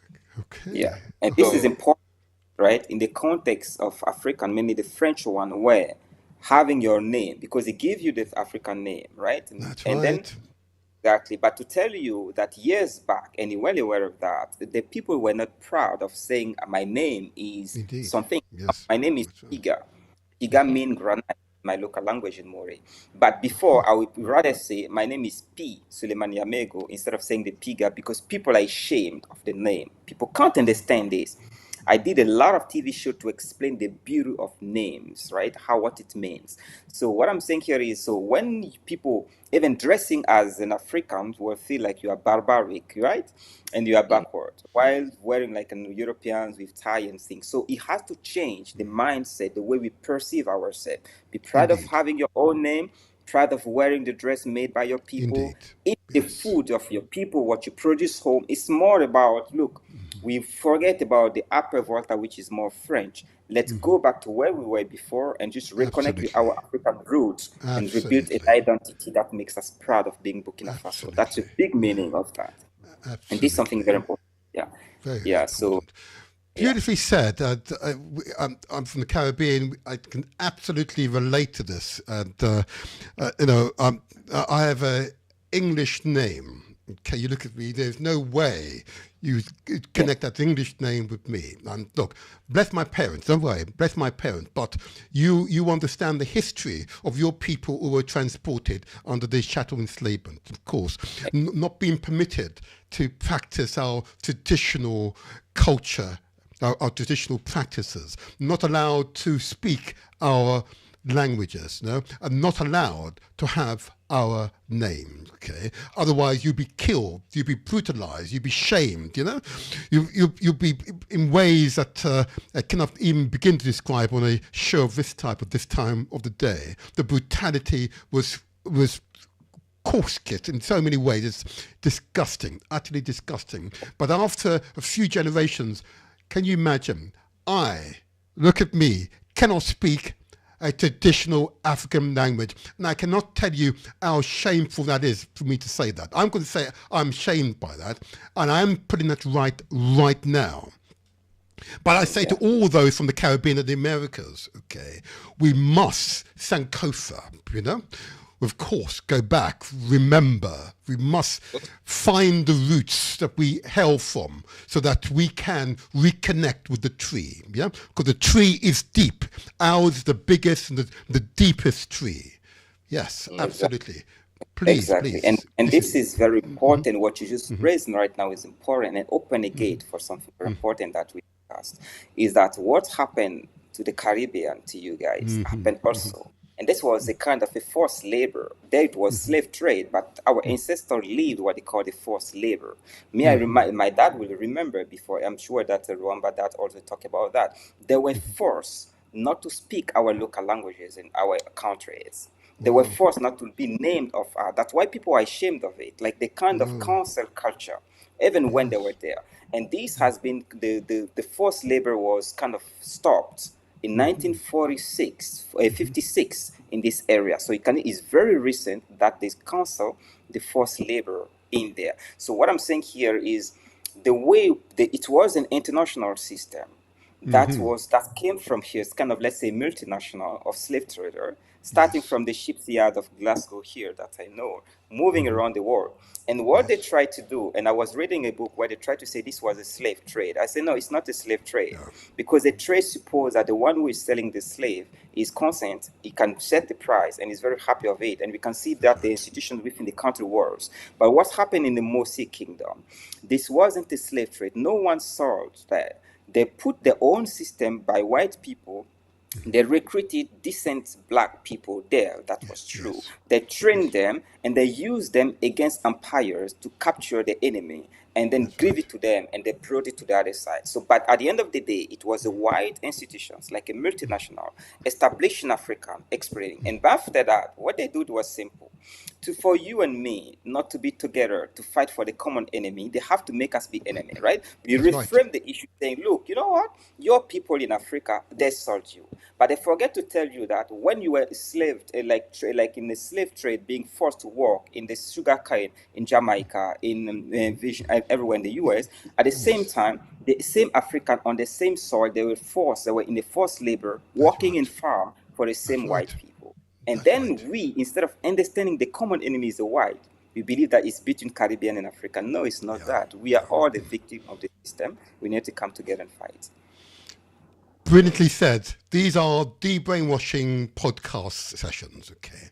You've now put it into context and the impact of Sankara. I now need to come to today. Now, I have to say, when I started my journey in looking at this interesting country called Burkina Faso, this Ibrahim Traore, okay. First of all, I noted how he came into power, and I was worried by that until I did the research. And it was pretty clear why he felt he needed to come into power. So, if I understand it, and I'm going to let you both respond to me, okay, and I set it out in the intro video. So those of you who have not watched the intro video, I will play it before this podcast to close, but there we go. I think it was in 2022. there was 2 military coups in 1 year. Yeah, in January of that year, a coup led by Lieutenant Colonel Dambier, is that right, Dambier, seized power. Amoeba. Thank you, Damiba. Thank you. Seized power and deposed President Kabore. Yeah. But in September of that year, he's then ousted by Captain Ibrahim Traore, who said that the second coup was necessary because Damiba was unable to deal with the insurgency that was affecting the country. I'm now going to say President Ibrahim Traoré is now the youngest head of state in the world, and he's engaged in outstanding works. Over to you, gentlemen, who wishes to give us a running commentary on what the president of Burkina Faso has done since taking power in 2022. Please, over to you. Who wishes to go first? Alan, the chairman first, of course, please. Yeah, chairman first. For me, I would say that, as yourself, when they was first taking power, I was kind of worried because the country was. I was glad that at least there was a civilian who was there, who was being elected, Marc Kabore, and then coup d'état was done to him, and after that is two consecutive coup d'état that follow. So I was kind of worried. I didn't know what to expect in that case. And slowly, we watch it from far away. So the work that was being done and his first interview and the way he spoke on and the measure he have taken, slowly, it's hard to convince me. Yes. So, because I'm not actually there, I'm also following it to the media right now of what have been done. The best thing I could say is he carried out the work that all the big work plan that was actually started in Burkina. He take it up on himself to finish all the good job. So now today is big roads being built. There is the refinery, the gold refinery, stopping the wealth of the country going out and actually, using that to build the country is a very, very good thing. So I would say I think he got everything. Looking back to history and what was we were talking about, he have all the elements in his hand to do good and to do well, which is already is already going. So only the future can tell. We what we want is the peace in the country, and that's what he's doing now. Is actually said that when he first took the power, he said, "I don't want to be called president because I didn't come here to take the seat over as a president. I came here to help fight the terrorism as a military." And to actually put my country in a good place. Yes. And later on, because of what he have done and the work he have done, is the people who actually push him to claiming the title president. Thank you. So I hope that all things that is doing well, he will carry on and keep on doing it to the best of his ability. Thank you. But it's hard being. I know. I understand. It is interesting because it's part of my research, looking at and understanding the principles on which he operates. Of course, it's justice, equality, and self-determination, or key. And then yes. And if I may, before you come in, I did want to just quote an African proverb, which. It seems to be put this one into some context. Let me put this out the way. Okay. An African proverb is this: if we stand tall, it is because we stand on the shoulders of many ancestors. This proverb teaches us the importance of studying the past to derive lessons from it for purpose of shaping our future. It reminds us that we are who we are because of those who've come before us. Praise be. Yeah. Let me go to this wonderful young man. Okay, TJ. Now tell us. No, the chairman's put it into some context, and he expressed my initial reservations that this is not a coup in 1 year, but in order for the president to win the confidence of the people, he has to deliver. I understand politics. He has to deliver on the needs, those basic needs of the men and women, the elders and the children in that society. Exactly. Please tell us more about his achievements to date, and what are and give us an appreciation of some of the strategic changes he's made to the relationship of Burkina Faso and the surrounding countries, particularly ECOWAS and other places. Go ahead. Yeah. That's very interesting. I mean, what is very interesting with being contemporary with people is that it's always have this kind of opposition or contradiction point of view, right? But what is important first, I want to put it like that. Let's put it in context, right? First of all, in 2014, there was a very big insurgency in the country where we changed the former president, which was Blaise Compaoré. And Blaise Compaoré was the one who killed Thomas Sankara. We know that. Yes. So for more than 27 years. So people were really exhausted with this way of running the country, and they needed change. So many of them went. Forgive me for interrupting, but it's really important. What you just described is the reason why who killed Sankara. Okay, exactly. And as I read this, I was astonished why he gave a reason why he did it. He said, and if I put it on the screen, I'm going to put it on the screen because it's really is important for others to understand this, because it's a bit of psychology which still affects our people in the Caribbean and United States of America as well, I might add. But I just want to put it into, he says, you read it on the left-hand, or my left-hand side, Thomas Sankara was president from 1983 into his assassination in 1987 in a coup organized by Capt. Now, this is the reason he gave. One who said the reason for the coup was that Sankara had jeopardized foreign relations with former colonial powers and neighboring Ivory Coast. So once in power, he reversed Sankara's previous economic policies. Wow. Please continue now, because that's my gosh. I mean, the assassination of Thomas Sankara is it's very complex. So because you have the CIA involved, you have the DGSP France, you have also Gaddafi said to be involved. So sometimes people don't understand, but Gaddafi, our leadership, was involved in the assassination of Sankara. So, including Blaise Compaoré. So there are a lot of things. It's more about geopolitics and also things. So, and Sankara knew that, because at the end of the year, before he died, he wasn't even in a good.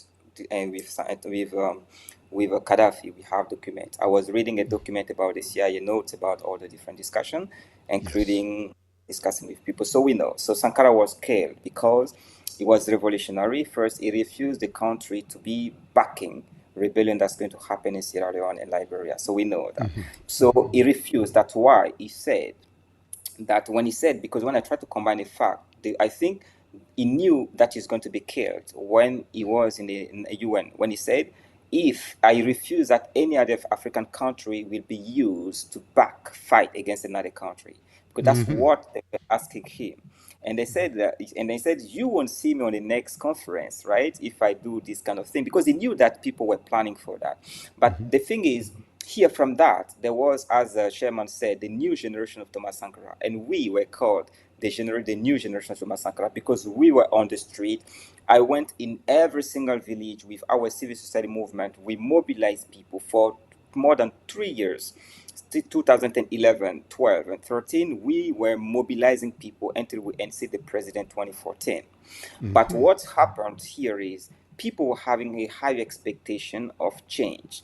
But the problem with democracy is the one who won election is the one who's going to run the country. 2015, those who won election were former friends of Blaise Compaoré.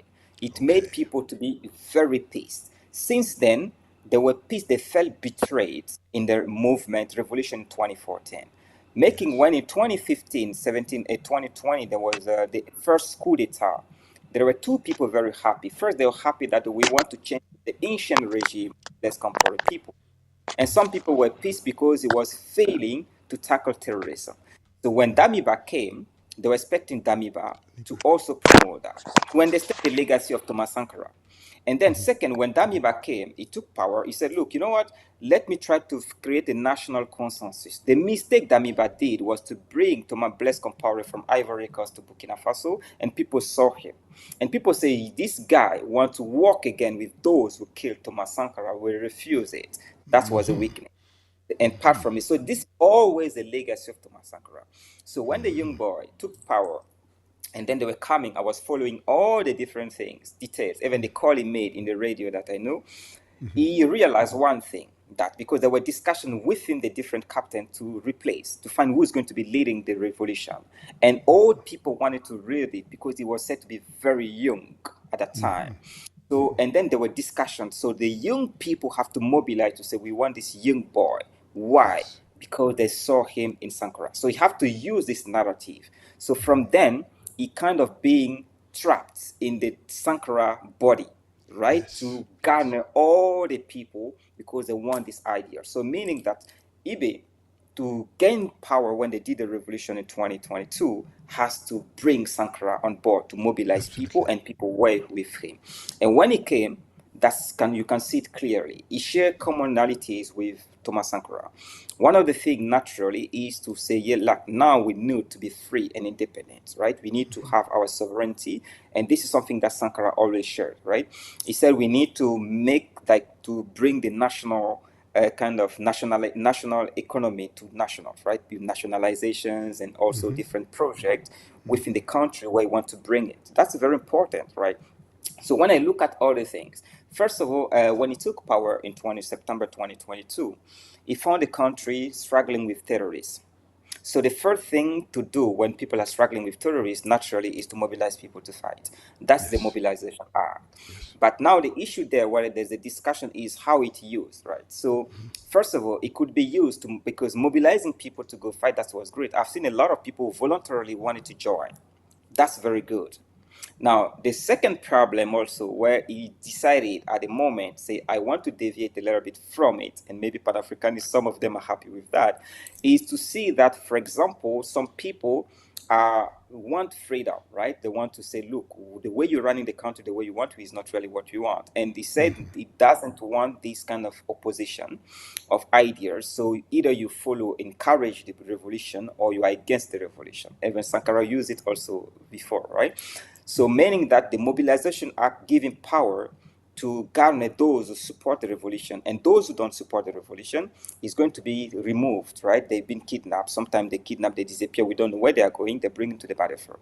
Some people are saying it's great because we need to protect our revolution. Some people say you don't have to do it because people have to be free. That depends on whoever the position. But still, the Mobilization Act in the principle is very good. And me, what I say to people there, I talk with the people around because I have a lot of friends close to them. I said, if I were you, I would even systematize. In South Korea, for example, what I said for 5-7 years, because there's threat of North Korea, they put like the 1 to 2 years military service where people are trained, right? The young generation are there. If you do that, you discipline, create the young generation of soldiers ready to fight for you. But when you take a journalist to bring him to the front to fight terrorists, it's like suicide. Doesn't make sense to me. But if you start opening this thing, training people like what Sankara did with the new young kid, and then like training the new CDR, you will have a generation after 2 to 4 years, all of them knows how to manipulate gun, what is the intelligence, all the thing, and you have a generation of young people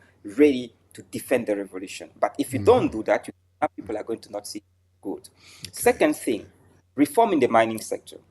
Yes. People can't imagine, but the mining sector of Burkina Faso, export of mining represents around 70 to 80% of our exports.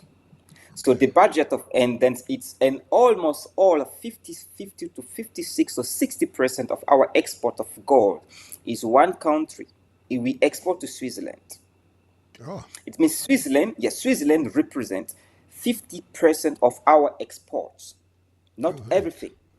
So meaning that if tomorrow Switzerland closed, they said, I'm not going to buy your gold anymore, Burkina Faso collapse. The budget export. So meaning that for more than many years, where the country is known to be gold-driven economy, it doesn't make sense for a country not to develop national industries, make reform within the country to be able to be strong enough to process gold up to the end to add value to it, right? So the idea is great, but at the same time, because the context is a huge interest. For less than that, they kill and they destroy.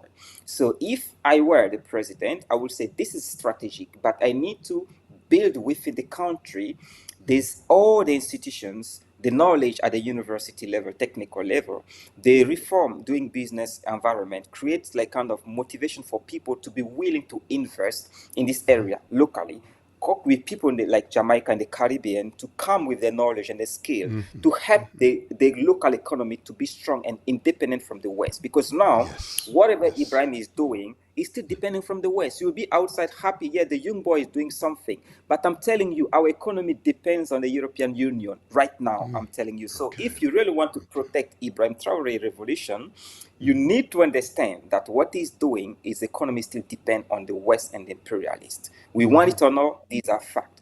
That's why trying to not be dependent on the West is trying to go a little bit with Russia and Turkey, and China. But the problem with this regime that we can't trust them. We've seen what happened in Syria. So, and also we don't want to leave an imperialist to another imperialist. Me, I'm a pure Pan-Africanist. And my pure Pan-Africanist, I prefer to have network with Nigeria, Ghana to fight within the country. I prefer a Nigerian to come and be having business in Burkina Faso than anyone else, right? So what I'm saying, my pure Pan-Africanist is, if I have to say no to France, I don't want to say yes to China or Russia. I want to say yes to Ghana. I want to say yes to Nigeria. But for this purpose, we need to say sovereignty Africans should always be within the African context, right? And then opening to the rest of the world is important. So this is very important. But for another point that I was looking, international cooperation with ECOWAS. Yes. Right? Okay, I'm going to thank end. you. Yes. Part. Thank you. Thank you. Yes. Yes. Yes. This part is very interesting because right now, mainly, we have, and for those who don't know, we have the ECOWAS, which is more economic and political, having 15 African countries. We have also the WAMU, which is the West African Monetary Union, have 8. So when the Burkina Faso is leaving the ECOWAS, not the WAMU. And the ECOWAS, why? So it meaning that the ECOWAS is more political. It means the issue here there is because there are contradictions within the ECOWAS. The ECOWAS is not consistent, and we've always fighting against the ECOWAS the way it is, the current way it is, because they forget that democracy is not autocracy, not only military, it's also constitutional, right? There are many countries like Ivory Coast, President, others, they are violating the constitution, and no one is punishing them for that. That's right. So when a coup happened here, they want to punish. So people are pissed. Even all of us, we say the way you function is not right. So what the government say, they say, no, we have to leave this because it doesn't make sense to punish Mali, to punish Niger and Burkina Faso, while Ivory Coast president can modify the constitution and other things. And that's true. Second thing, when the coup happened in Niger, and this was normal because they tried to fight Niger, but what they forget, there are people living together. And France, with Nicolas Sarkozy, was pushing, he was even ready to fight for it. That's also show that this institution is not free to operate, right? This is something showing that these institutions, even the African Union was built by Chinese funds. So we are not even able to do these kind of things for ourselves. So meaning these regional organizations are not working. Second, why we chase the French? Because also you have to understand the turning point with the war in the Russian war, right? Yes. Because I was analyzing the strategy with the G5 Sahel. It was a group of 5 countries, including Mauritania, Burkina Faso, Mali, and Niger, and Chad. They decided to put money together to fight terrorism in the region.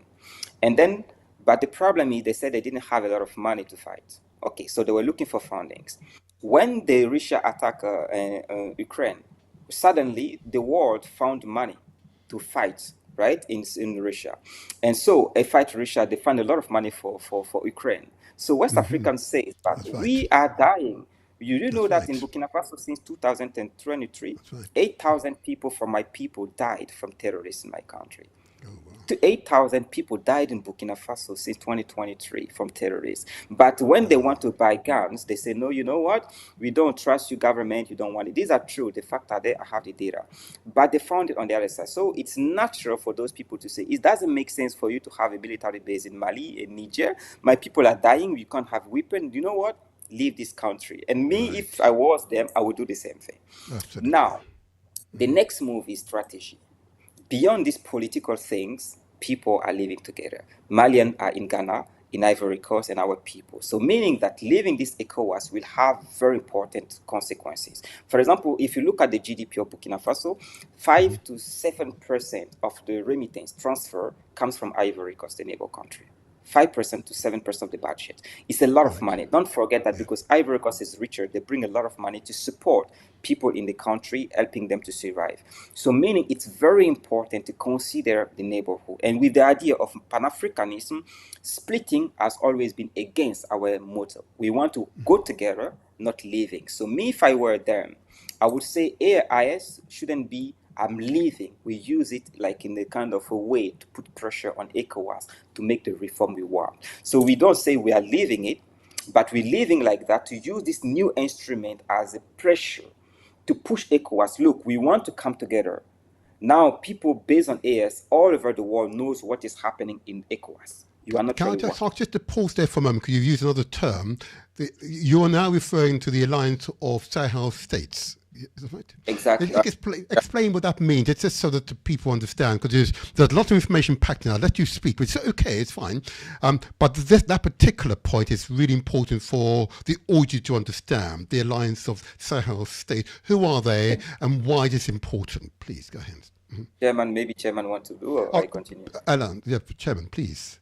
Just to begin to clarify what it means, the alliance of Sahel states. Who are they, and why it is important? I think it says it's constituted of 3 countries, which is Burkina Faso, Mali, and Niger. And these are the countries who saw themselves being hostile by the African, the CEDEAO, which is the ECOWAS. ECOWAS. So they decided actually to form an alliance and to work together. So it's been put into place now, and they want to coordinate and work together as a people. It's true that just being three countries is kind of against the others.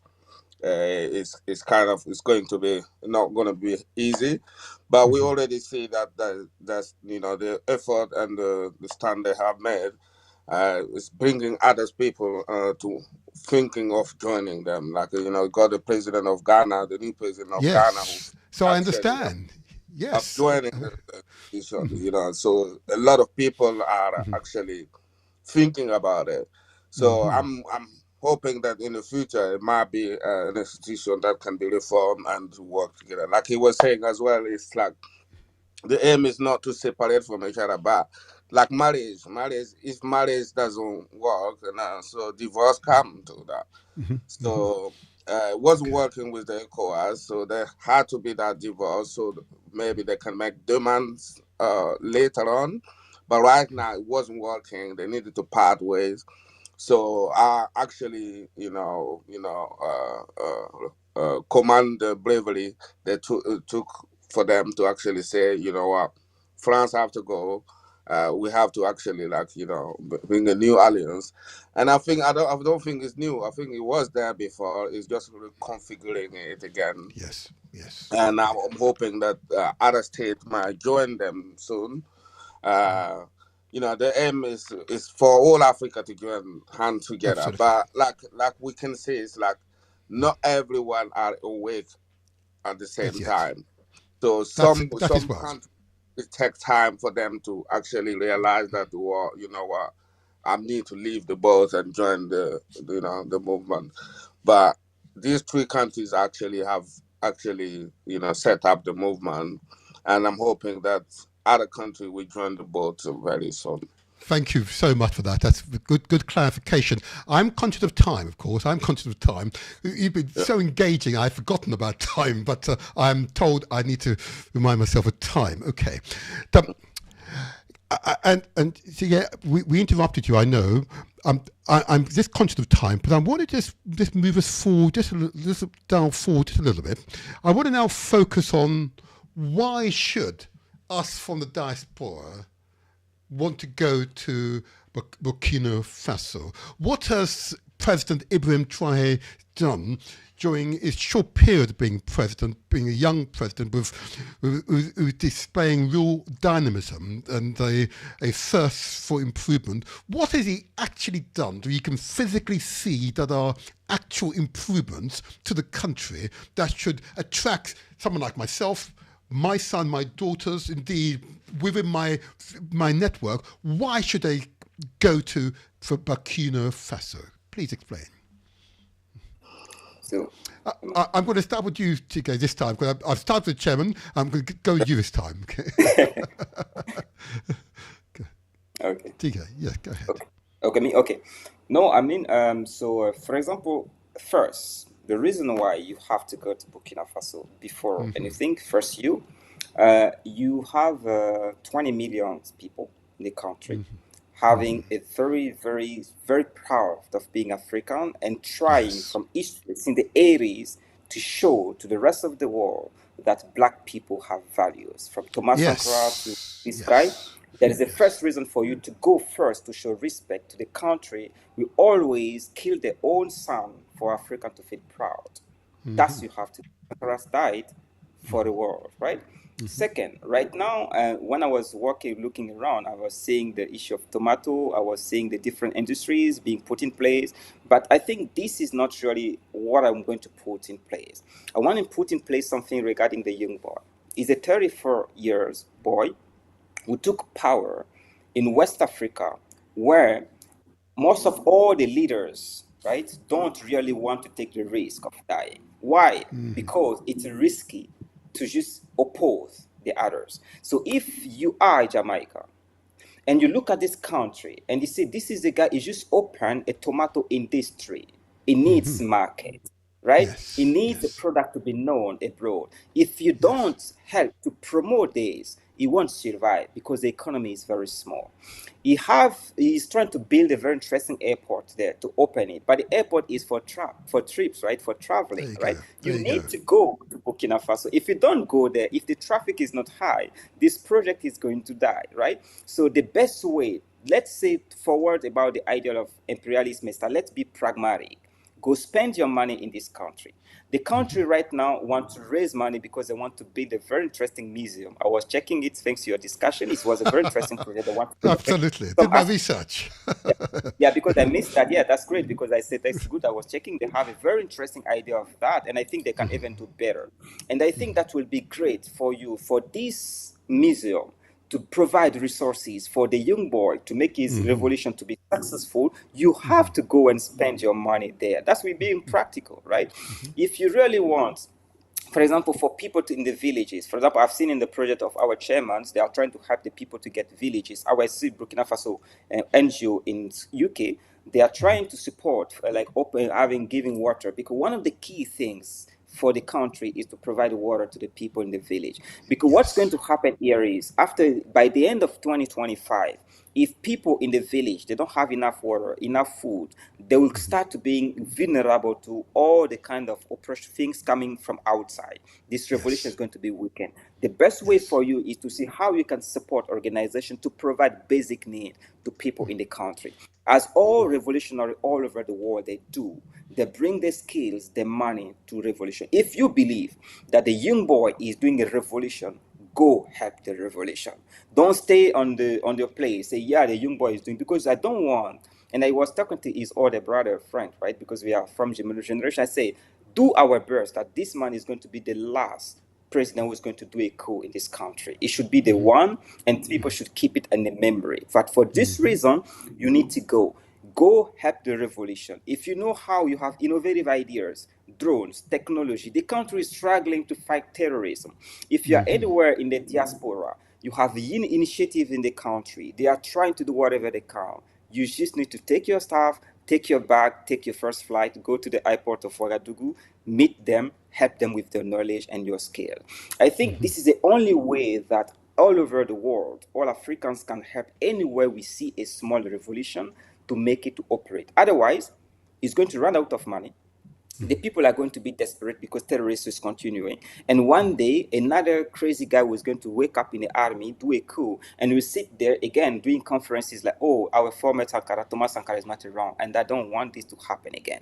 So let's be pragmatic, beautiful people, are very honest, upright. Right now, there is even a kind of a process, a sue, right? Prosecution of someone who embezzled 3 billion of our money on national TV. And he's giving the name of all the people who were involved in the embezzlement. Whoa. That's very ongoing in the country. Yes. Openness and transparency. Yes. Exactly. Absolutely. But that's very important, right? But what I'm saying here is, when you fight for big ideas, you are vulnerable for big power who have interest in your country, in the region. So first of all, we need to help them to design carefully more pragmatic policies for the project, for the future. We need to help to make great reform to help to empower communities like our organization is doing, Diaspora is doing here. We need to bring all together. So diaspora all over the world, if you believe that there is a 30-year-old boy in Burkina Faso trying to make change that's going to benefit Africa, take your baggage, buy your first flight, and go to Ouagadougou tomorrow. Oh my gosh, well said. Thank you. I'm going to go to the chairman, Alan, please. Give us a good reason why the diaspora, people like myself, should invest our resources in Burkina Faso. Why is it? And it is true, it is a land of opportunity. Please explain. Yeah, I would say it's a land of opportunity, and actually the government at the moment actually turn their eyes to the diaspora, because they say that rather than us going to the Western banks to borrow money, that's going to become a debt to us again. We rather be self-reliable and look onto our people. So there's a call to the diaspora and to all Burkinabes, wherever they are, to actually contribute the little they can contribute are welcome. And I think recently also there is a investment fund that is created. I got it in my phone. I can't remember the full name. So otherwise, I would share this information. There's an investment fund that I received from the embassy a few days ago about the Burkinabes who can invest their money into the country. So it's open also for all the diaspora who actually see the Burkina, the work they're doing, who want to actually put their hands into it, or who want to invest, who want to actually support the cause of the what the president doing. They're all welcome. You know, Burkina Faso, like you saw, is very rich in culture, very rich in history, and it's one of the country also that was not kind of taken over by the missionary and the religious things. We still keep deep on tradition, and until today, like you're saying, it's actually modern government, but we still are. The emperor are still respected, the culture is still respected, all the kings are still in their places, and they are the ones who actually guarantee the unity between the people today. So it's different ethnic in there. Beautiful country, so rich, and by the way, I'm we have sure good, right? And good food as well. Good food and good music. And good music, I'm sure. Yeah, okay. I'm not very conscious. I've not actually opened the line, but I'm not able to open the line today because we've overrun a little bit here.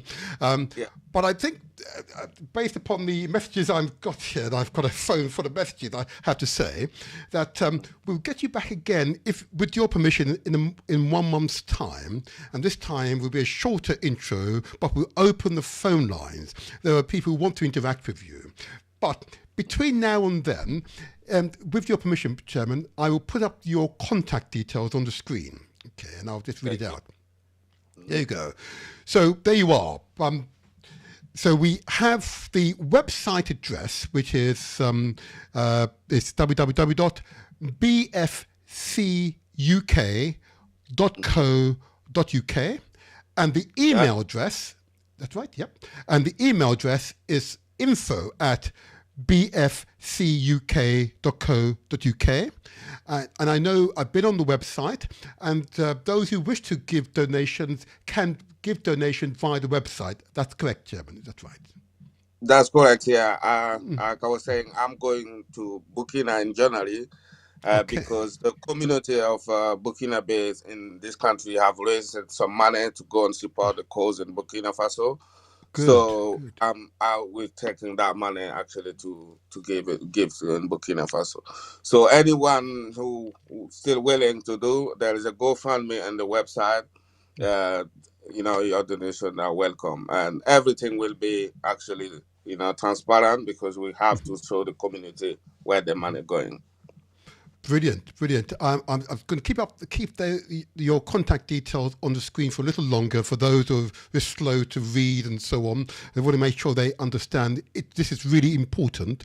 I have to say, I'll now take it off the screen. I have to say, as I listen to you both, what you both have provided is a real clarity as to what actually happened on the continent.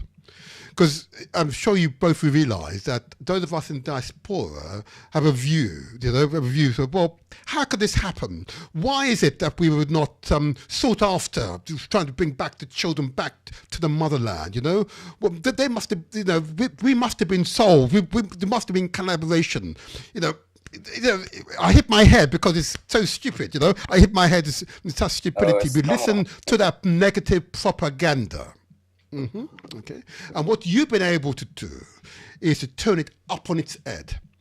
And what you've concluded by saying is that the culture is intact. Still intact.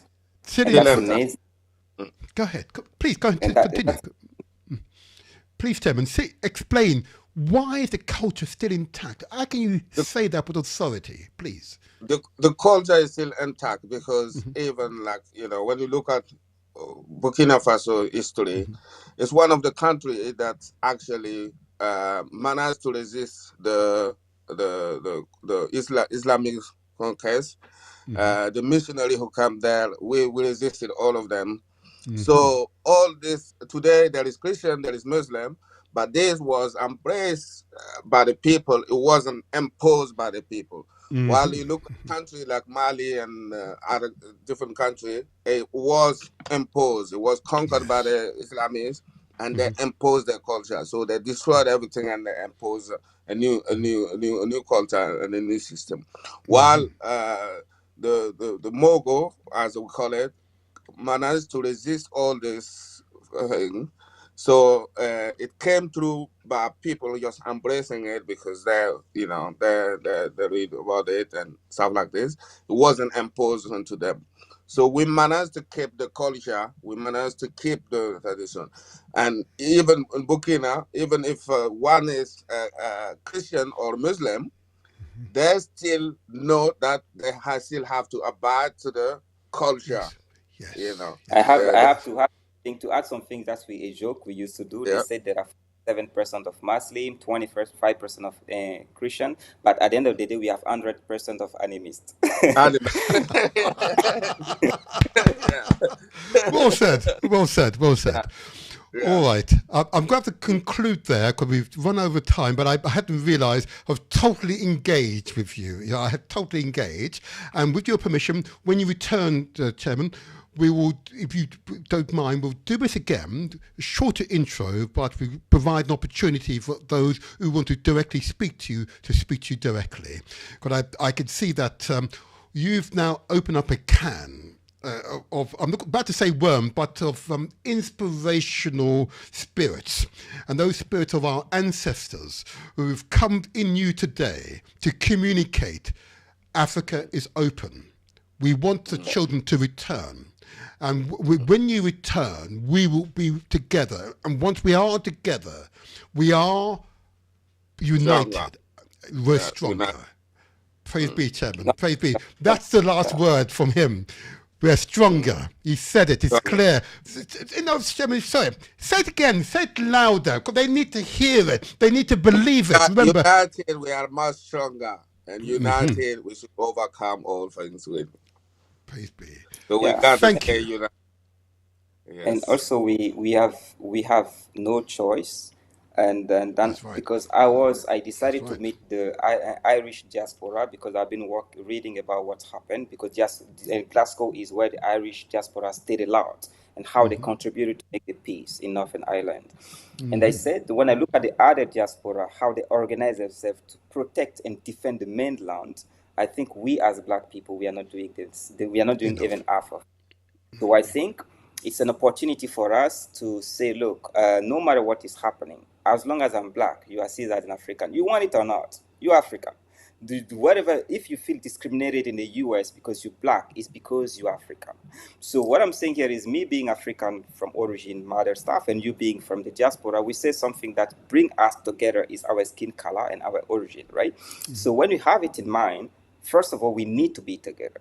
Second, because you've never been in Africa, so most of the time you rely on what people say about what Africa is. I received a friend who came from the Caribbean, and then he was in the airport. That's the just thing that I'm going to tell people want to come and they're afraid. He was in the hotel. And I said, you know what, I'm not a rich guy, but I can receive you in my house. That's what Africans do. They will just take you home. If you want to eat the same thing I eat, drink the same drink I drink, it's okay. He came home. The guy he decided even asked to initiate himself, like want to do the initiation. And I said, bro, go slowly, you just arrived. But he was very excited by the food, by the people. It's like, it's amazing. Even me, after staying more than 8 years abroad, when I go back in Africa, there is this thing that is totally different. I've been in Uganda, but I want to go again. Africa has something you can't get anywhere. It's so exciting. So me, even now, talking about Africa, I even want to go again. So what I'm saying here is, just go. When you go to Africa, don't try to stand like I'm coming from abroad, I'm from Caribbean, so I am coming with a certain thing. If you do like that, people will say, oh, this is another white man in a black body, like what Frantz Fanon wrote. But if you go, I'm an African going to see my people, you will never be willing to leave this continent. It's the best continent ever because we have the great values the world never had. And to conclude, there's an old man who once told me, he said, Africa have two brains, one brain at home and one brain abroad. And when the two brains combine, will be the liberation of our continent. And I hope the two brains will combine, collaborate, and work together to free Mother Africa. Thank you. Thank you, Alan. Thank you, Peter. That has been a great pleasure. I want to thank you both for sharing that knowledge with us, sharing your not only academic knowledge, this is intimate information, because you've lived it, you feel it, you know it. We want to thank you all. Thank you for all the work you've done, all the work that will happen. We want you to extend to President Ibrahim Traoré best wishes. Yep. And we will come and join him. We will come and join him. Thank you. Take care, both of you. And we look forward to the next time. Blessing to you. Thank you. Bye-bye. Bye-bye. Bye-bye. Bye. Bye. Wow. Isn't that something, huh? Woo! Woo! Woo! Oh, I feel tingled all over my body. This is truly the de-brainwashing station, you know? I'm not transmitting on galaxyafui.net at the moment, and I lament that experience, okay? But de-brainwashing is what we're about, yeah? Is what we're about. This is the Motivator Show. This is where we translate our words into action, and where success is ours for the taking. Yes, yes. You not feel empowered after hearing that information? This is not theory. This is not some academic exercise. This was actual experiences. Actual experiences. This is now. This is present day. Yeah? This is not in the past or the future. This is present day. You can make the difference. You can make a difference. And if you are particularly a young person in the height of your career, Yeah, Africa is calling you. Africa is calling you. I'm assuring you, Africa is calling you. And what we must do now as elders is enable the young to flourish. Give them all your resources so they can develop themselves, have all the skills, all the experiences, so they can use it to best effect. Invest in the young. We must invest in President Ibrahim Traoré. Yeah? He's 36 now, I believe, around 36. Yeah, a young man. Oh gosh, long may we invest in such people. Long may we do so. But as I discuss this, I was thinking about that other country that I've mentioned regularly on this show, of course, and that's Nigeria, you know. There are lessons there for Nigeria, democracy, how to make democracy work, integrity in public life, how to make that work, appreciating cultures in one nation might be diverse, but it's appreciation of those cultures. There's lessons there for us all, okay? There's lessons for us. And there's one organization in Nigeria that I'm familiar with, in fact, two, both NANAS and IBOP, okay? Both organizations seek to achieve peace so you can spread prosperity to all Nigerians, whether it be a part of that state of Nigeria or in separate related states to make up Nigeria. So I want to commend the work of our people from Burkina Faso. I want to commend the work of people right across the African continent and the Caribbean who are dedicated to upholding and countering the pernicious negative propaganda that we've been exposed to, so that we can rise above it and be strong once more and have that pride, yeah? Have that pride, yeah? Have that pride. I've got to go. Before I leave you, I want to just remind you, help us out. If you haven't subscribed, it doesn't cost you a penny. Subscribe. It helps the YouTube algorithm to recommend this podcast to others. There are tens of millions of YouTube subscribers who've not seen this podcast. Please, that's a single action can enable the message, the word to get out there. Okay? But if you have been moved by what has been said today and you do feel you're able to contribute, make contact, reach out to them. Their website address, it's bfcuk.co.uk. The email address is info@bfcuk.co.uk. That is Britain's Burkina Faso community. And of course, the chairman was present, Wendagbe, Elon Rumamba. Wonderful, wonderful, wonderful. I'm overjoyed by that interview. We will have them back again, as I said. We have a shorter intro, but this time it will be truly an interactive show. Today's show was really to impart information so you fully understand what has happened. Before this show concludes, I will play the intro video, which has the information shared today, but even more information is contained in the intro video. And I want you, it's important to study the intro video. It's taken a few months to prepare it, okay, you'll be evident, but the information is significant, profound, and will motivate you, move you into action, and therefore honor the principle, the cornerstone of why these shows, these podcasts are being shared with you at least once each Saturday. It is anticipated that this podcast will be transmitted more frequently and also create new channels on YouTube. Watch this space for 2025. There are great events on the horizons, positive events on the horizons. And remember, it's important for you to dare to hope. And together, we will all make the difference. But if in doubt, ask questions. Never suffer alone. I say again, never suffer alone. I'm going to put up one more quote from another great African man. Let me put it up on the screen. And there you are. And this show, in some ways, very much epitomizes it. Remember Samora Michel. Of all the things we have done, the most important, the one that history will record as the principal contribution of our generation, is that we understand how to turn armed struggle into a revolution.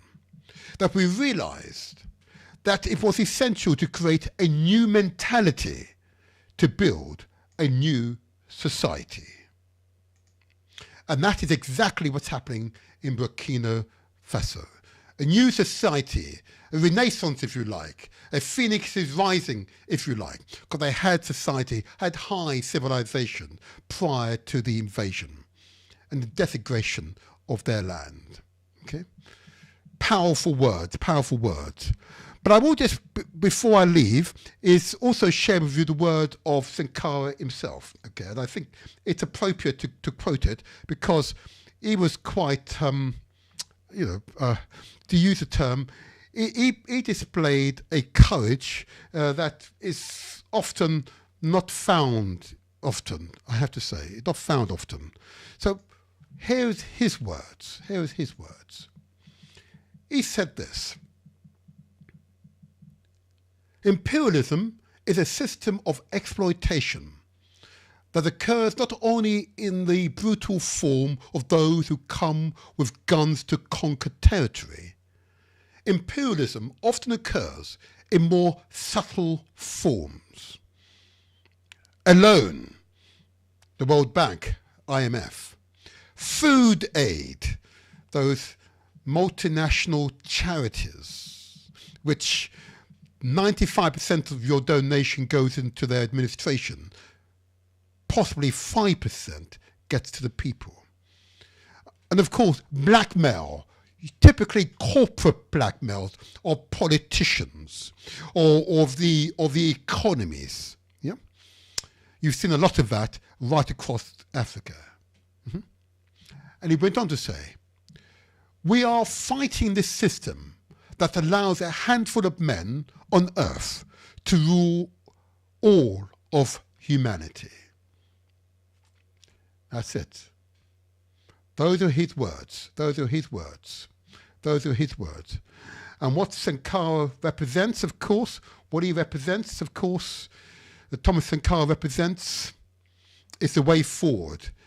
I can relate this, of course, through Marcus Garvey, okay, or Michael Manley as being key reference point that I can immediately reference. Okay, and we'll do shows on Marcus Garvey and Michael Manley in 2025, and truly it will be an inspirational experience. But this is for you young people, for you mums and dads, for you elders, that the future is ours. Success is ours for the taking. There are many who've tried to suggest to you otherwise, but I'm assuring you that is indeed the case. But I will now conclude by saying this. If you found the information today moving, inspirational, don't keep it to yourself. Pass on links to this show to your networks, to your wider communities, so they can also receive the same message. And I'm going to say to you now, thank you. Thank you for your attention, and thank you for staying with us throughout this time. I know it's been slightly longer than usual, but it was necessary because the words, the information is so crucial. And if you haven't subscribed and you're on YouTube, please just subscribe. This helps us out. It allows us to grow the channel. So I'll now hand over to the intro video. If you didn't watch it at the beginning, it's important that you watch it now. Don't go away. Watch this space. And if you're not going to watch it now, go back and watch the recording on YouTube or indeed Facebook, but most certainly on YouTube. and together we will make the difference. So, until the next time, I remain the Motivator Show, the internet's most inspirational podcast. Every Saturday morning from 8 to 10 a.m. Burkina Faso, land of the incorruptible man. By the 11th century, the descendants of the Quadrado established a centralized state that became known as the Mossi Kingdoms. This kingdom played a significant role in shaping the region's history and politics. The most prominent Mossi kingdom include Ouagadougou, the political and spiritual center of the Mossi culture. Its rulers are known as the Mogonaba, who still hold symbolic power today. Yatanga, known for its military strength and interaction with neighboring empires like the Songhai and Mali empires. Tendogo, the oldest Mossi kingdom, believed to have been established by Ouagadougou himself. Burkina Faso, land of the incorruptible man. Mogonaba, king of the Mossi. Mossi represents 40% of the population of Burkina Faso, 6.2 million Mercambes. Burkina Faso's diverse ethnic groups contribute to a vibrant cultural landscape, deeply rooted in traditions. Here's a deeper dive into their traditions and history. Many Mercambes communities contribute to strong connection to traditional African spirituality, even alongside Islam and Christianity. Traditional practices centered on ancestral worship, paying respect to ancestors through rituals, offerings and ceremonies. Nature and spirits, belief in natural spirits and the power of sacred objects. Community ceremonies, life events like births, marriages and funerals are celebrated with elaborate rituals and dances and sacrifices. Festivals and ceremonies include Festima, the international mask festival held in Ouagadougou, showcasing traditional masks and dances. A celebration of cultural heritage and artistry. Nabaska Mossi Festival honors chiefs and unite Mossi communities. Pan-African Film Festival celebrates African cinema and is one of the largest cultural events in Burkina Faso. Burkina Faso, land of the incorruptible man. President Thomas Sankara, from 1982 to 1987. The country of Upper Volta changed its name to Burkina Faso on August 4, 1984. The name change was part of a broader transformation initiated by the revolutionary government of Captain Thomas Sankara, who came to power in a coup in 1983. The name Upper Volta was a colonial construct given by the French, referring to the country's location along the upper reaches of the Volta River system, black, white and red Volta. Sankara wanted to reject the colonial legacy and promote a name that reflected the country's unique identity and aspiration. The new name was chosen to represent all ethnic groups in the country, fostering unity and pride amongst the diverse population. The name Burkina Faso combined words from two major languages. Burkina from the Maori, meaning honest or upright. Faso from the Jula, meaning fatherland or homeland. Together it translates to a land of upright people, symbolizing integrity, dignity and revolutionary values Sankara sought to instill in the minds of the people. Burkina Faso, land of the incorruptible man. President Thomas Sankara. He was president from 1983 until his assassination in 1987 in a coup organized by Blaise Compaoré, who said one reason for the coup was Sankara had jeopardized foreign relations with former colonial power France and neighboring Ivory Coast. He reversed Sankara's previous economic policies. Thomas Sankara's government prioritized anti-corruption, transparency and social justice, reducing government officials' salaries, selling luxury cars and implementing austerity measures to redirect resources towards welfare. He promoted integrity, humility and service within public office. Sankara implemented radical land reforms, redistributing land to peasants, especially women, to boost agricultural productivity, promote rural development, and reduce Burkina Faso's dependence on foreign aid, aiming for self-sufficiency in food production. Sankara championed women's rights by appointing women to key positions, promoting education, workforce participation, and political leadership. He outlawed female genital mutilations and child marriage, emphasizing that women's liberation was central to the revolution. Burkina Faso, land of the incorruptible man. President Thomas Sankara.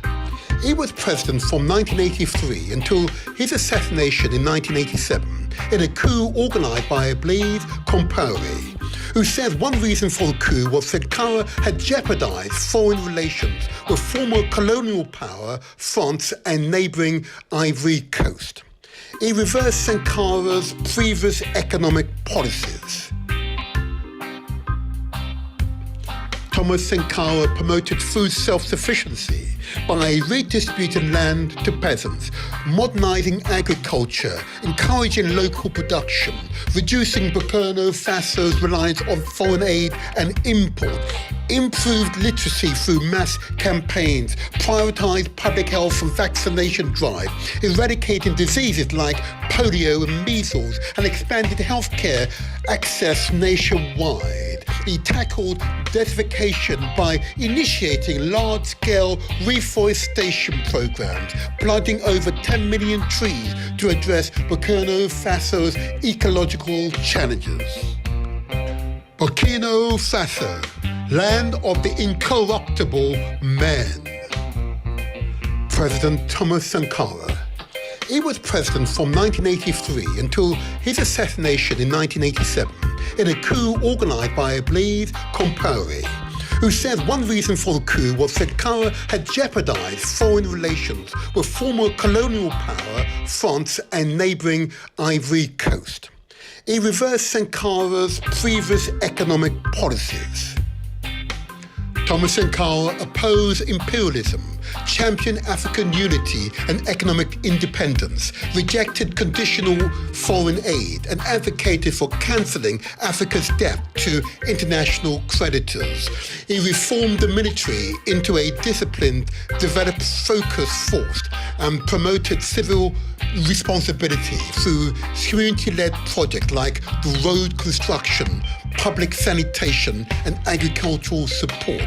Thomas Sankara was a strong proponent of African unity and solidarity, advocating for a continent-wide push against exploitation and for self-determination. Burkina Faso, land of the incorruptible man. President Thomas Sankara. He was president from 1983 until his assassination in 1987 in a coup organized by Blaise Compaoré, who said one reason for the coup was Sankara had jeopardized foreign relations with former colonial power France and neighboring Ivory Coast. He reversed Sankara's previous economic policies. President Ibrahim Traore. In 2022, 2 military coups in 1 year. In January, a coup led by Lieutenant Colonel Dambier seized power and deposed President Capt. In September of that year, he is ousted by Captain Ibrahim Traore, who said the second coup was necessary because the MB was unable to deal with the Islamist insurgency. Ibrahim Traore is now the world's youngest head of state. Burkina Faso, land of the incorruptible men. African proverb. If we stand tall, it is because we stand on the shoulders of many ancestors. This proverb teaches us the importance of studying the past to derive lessons from it for purpose of shaping our future. It reminds us that we are who we are because of those who have come before us. President Ibrahim Traoré, president from 2022 to present day. Burkina Faso, land of the incorruptible men. President Ibrahim Traoré, justice, equality, self-determination. Burkina Faso, land of the incorruptible men. President Ibrahim Traoré. In 2022, 2 military coups in 1 year. In January, the coup led by Lieutenant Colonel Namimba seized power and deposed President Capt. In September of that year, he was ousted by Captain Ibrahim Traore, who said the second coup was necessary because Namimba was unable to deal with the Islamist insurgency. He is now the world's youngest head of state. Initiative undertaken, security and anti-terrorism effort, military mobilization. Traoré declared a general mobilization to combat insurgent groups, aiming to reclaim rebel-held territories and enhance national security. Foreign policy and international relations. Traoré expelled French forces, pursued win-win partnership with nations like Turkey and Russia, and supported regional integration through a proposed federation with Mali and Guinea to enhance military-led cooperation.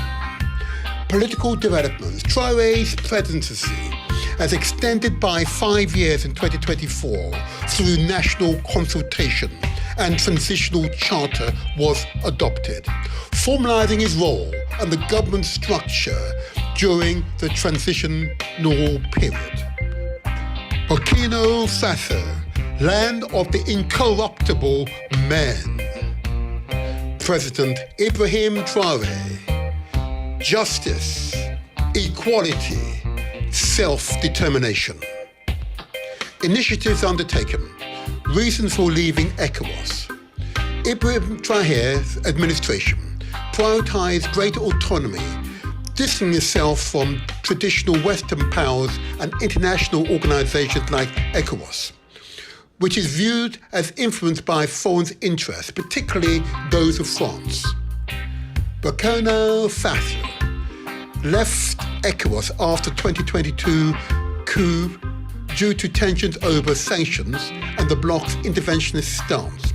Traoré rejected external influence, prioritizing autonomy and forming an alliance of Sahel states for regional cooperation. The formation of the Alliance of Sahel States under Traoré's leadership, Burkina Faso's Mali and Niger formed the Alliance of Sahel States in 2024 to strengthen military, economic ties, promoting regional self-reliance and collective security. Burkina Faso, land of the incorruptible men. Initiatives undertaken. Energy infrastructure.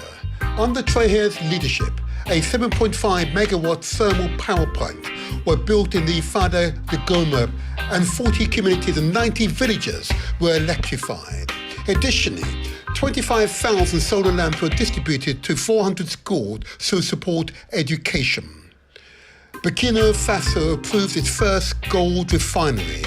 inaugurated a mine tailing treatment plant, and suspended export permits for small-scale gold production to combat illicit trade and formalize the artisanal gold sector under Traoré's leadership.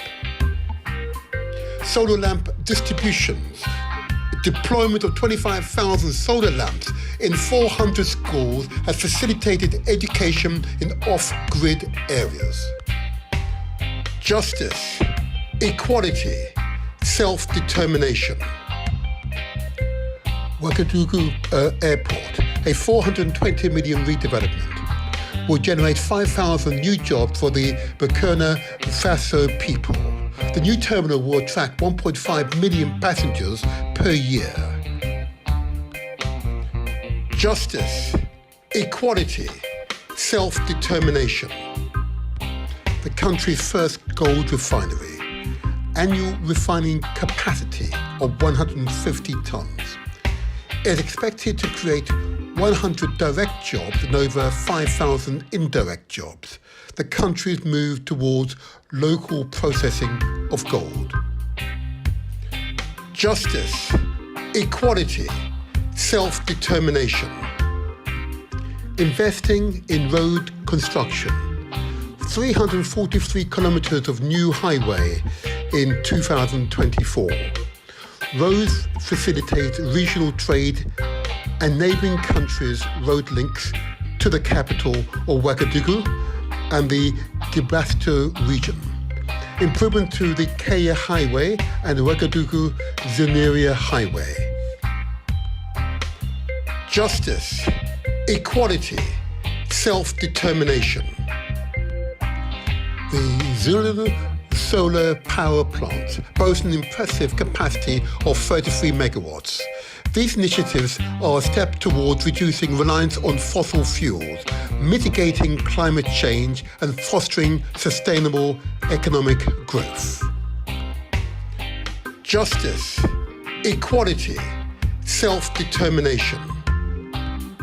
The Ouagadougou high-speed train project will link the capital of Burkina Faso and the Ivory Coast over a distance of 1,150 kilometers. It will reduce the travel time from 36 hours to 6 hours and transport more than 5 million passengers and 10 million tons of goods per year. It will promote regional integration, trade, tourism, and sustainable development. Justice, equality, self-determination.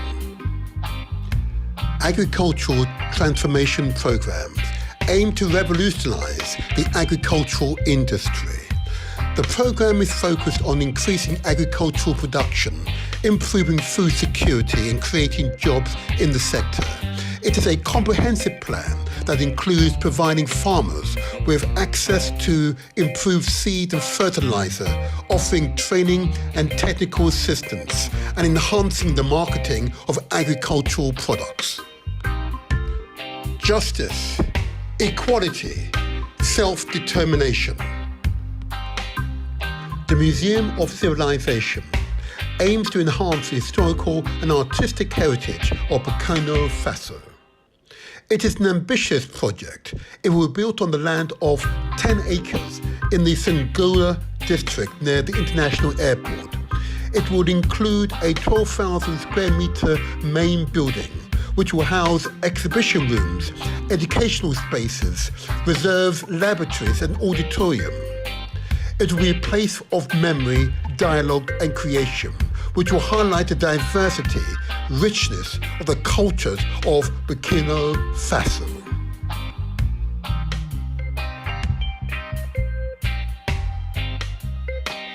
Ibrahim Traore is president of Burkina Faso, land of incorruptible men.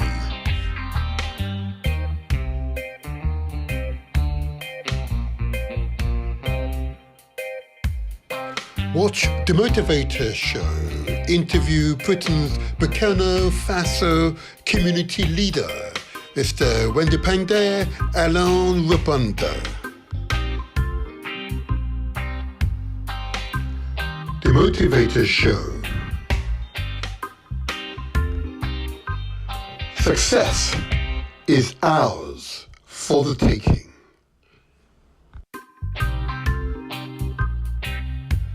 Subscribe to our YouTube channel. It's free. Press the like button and don't forget to leave a comment.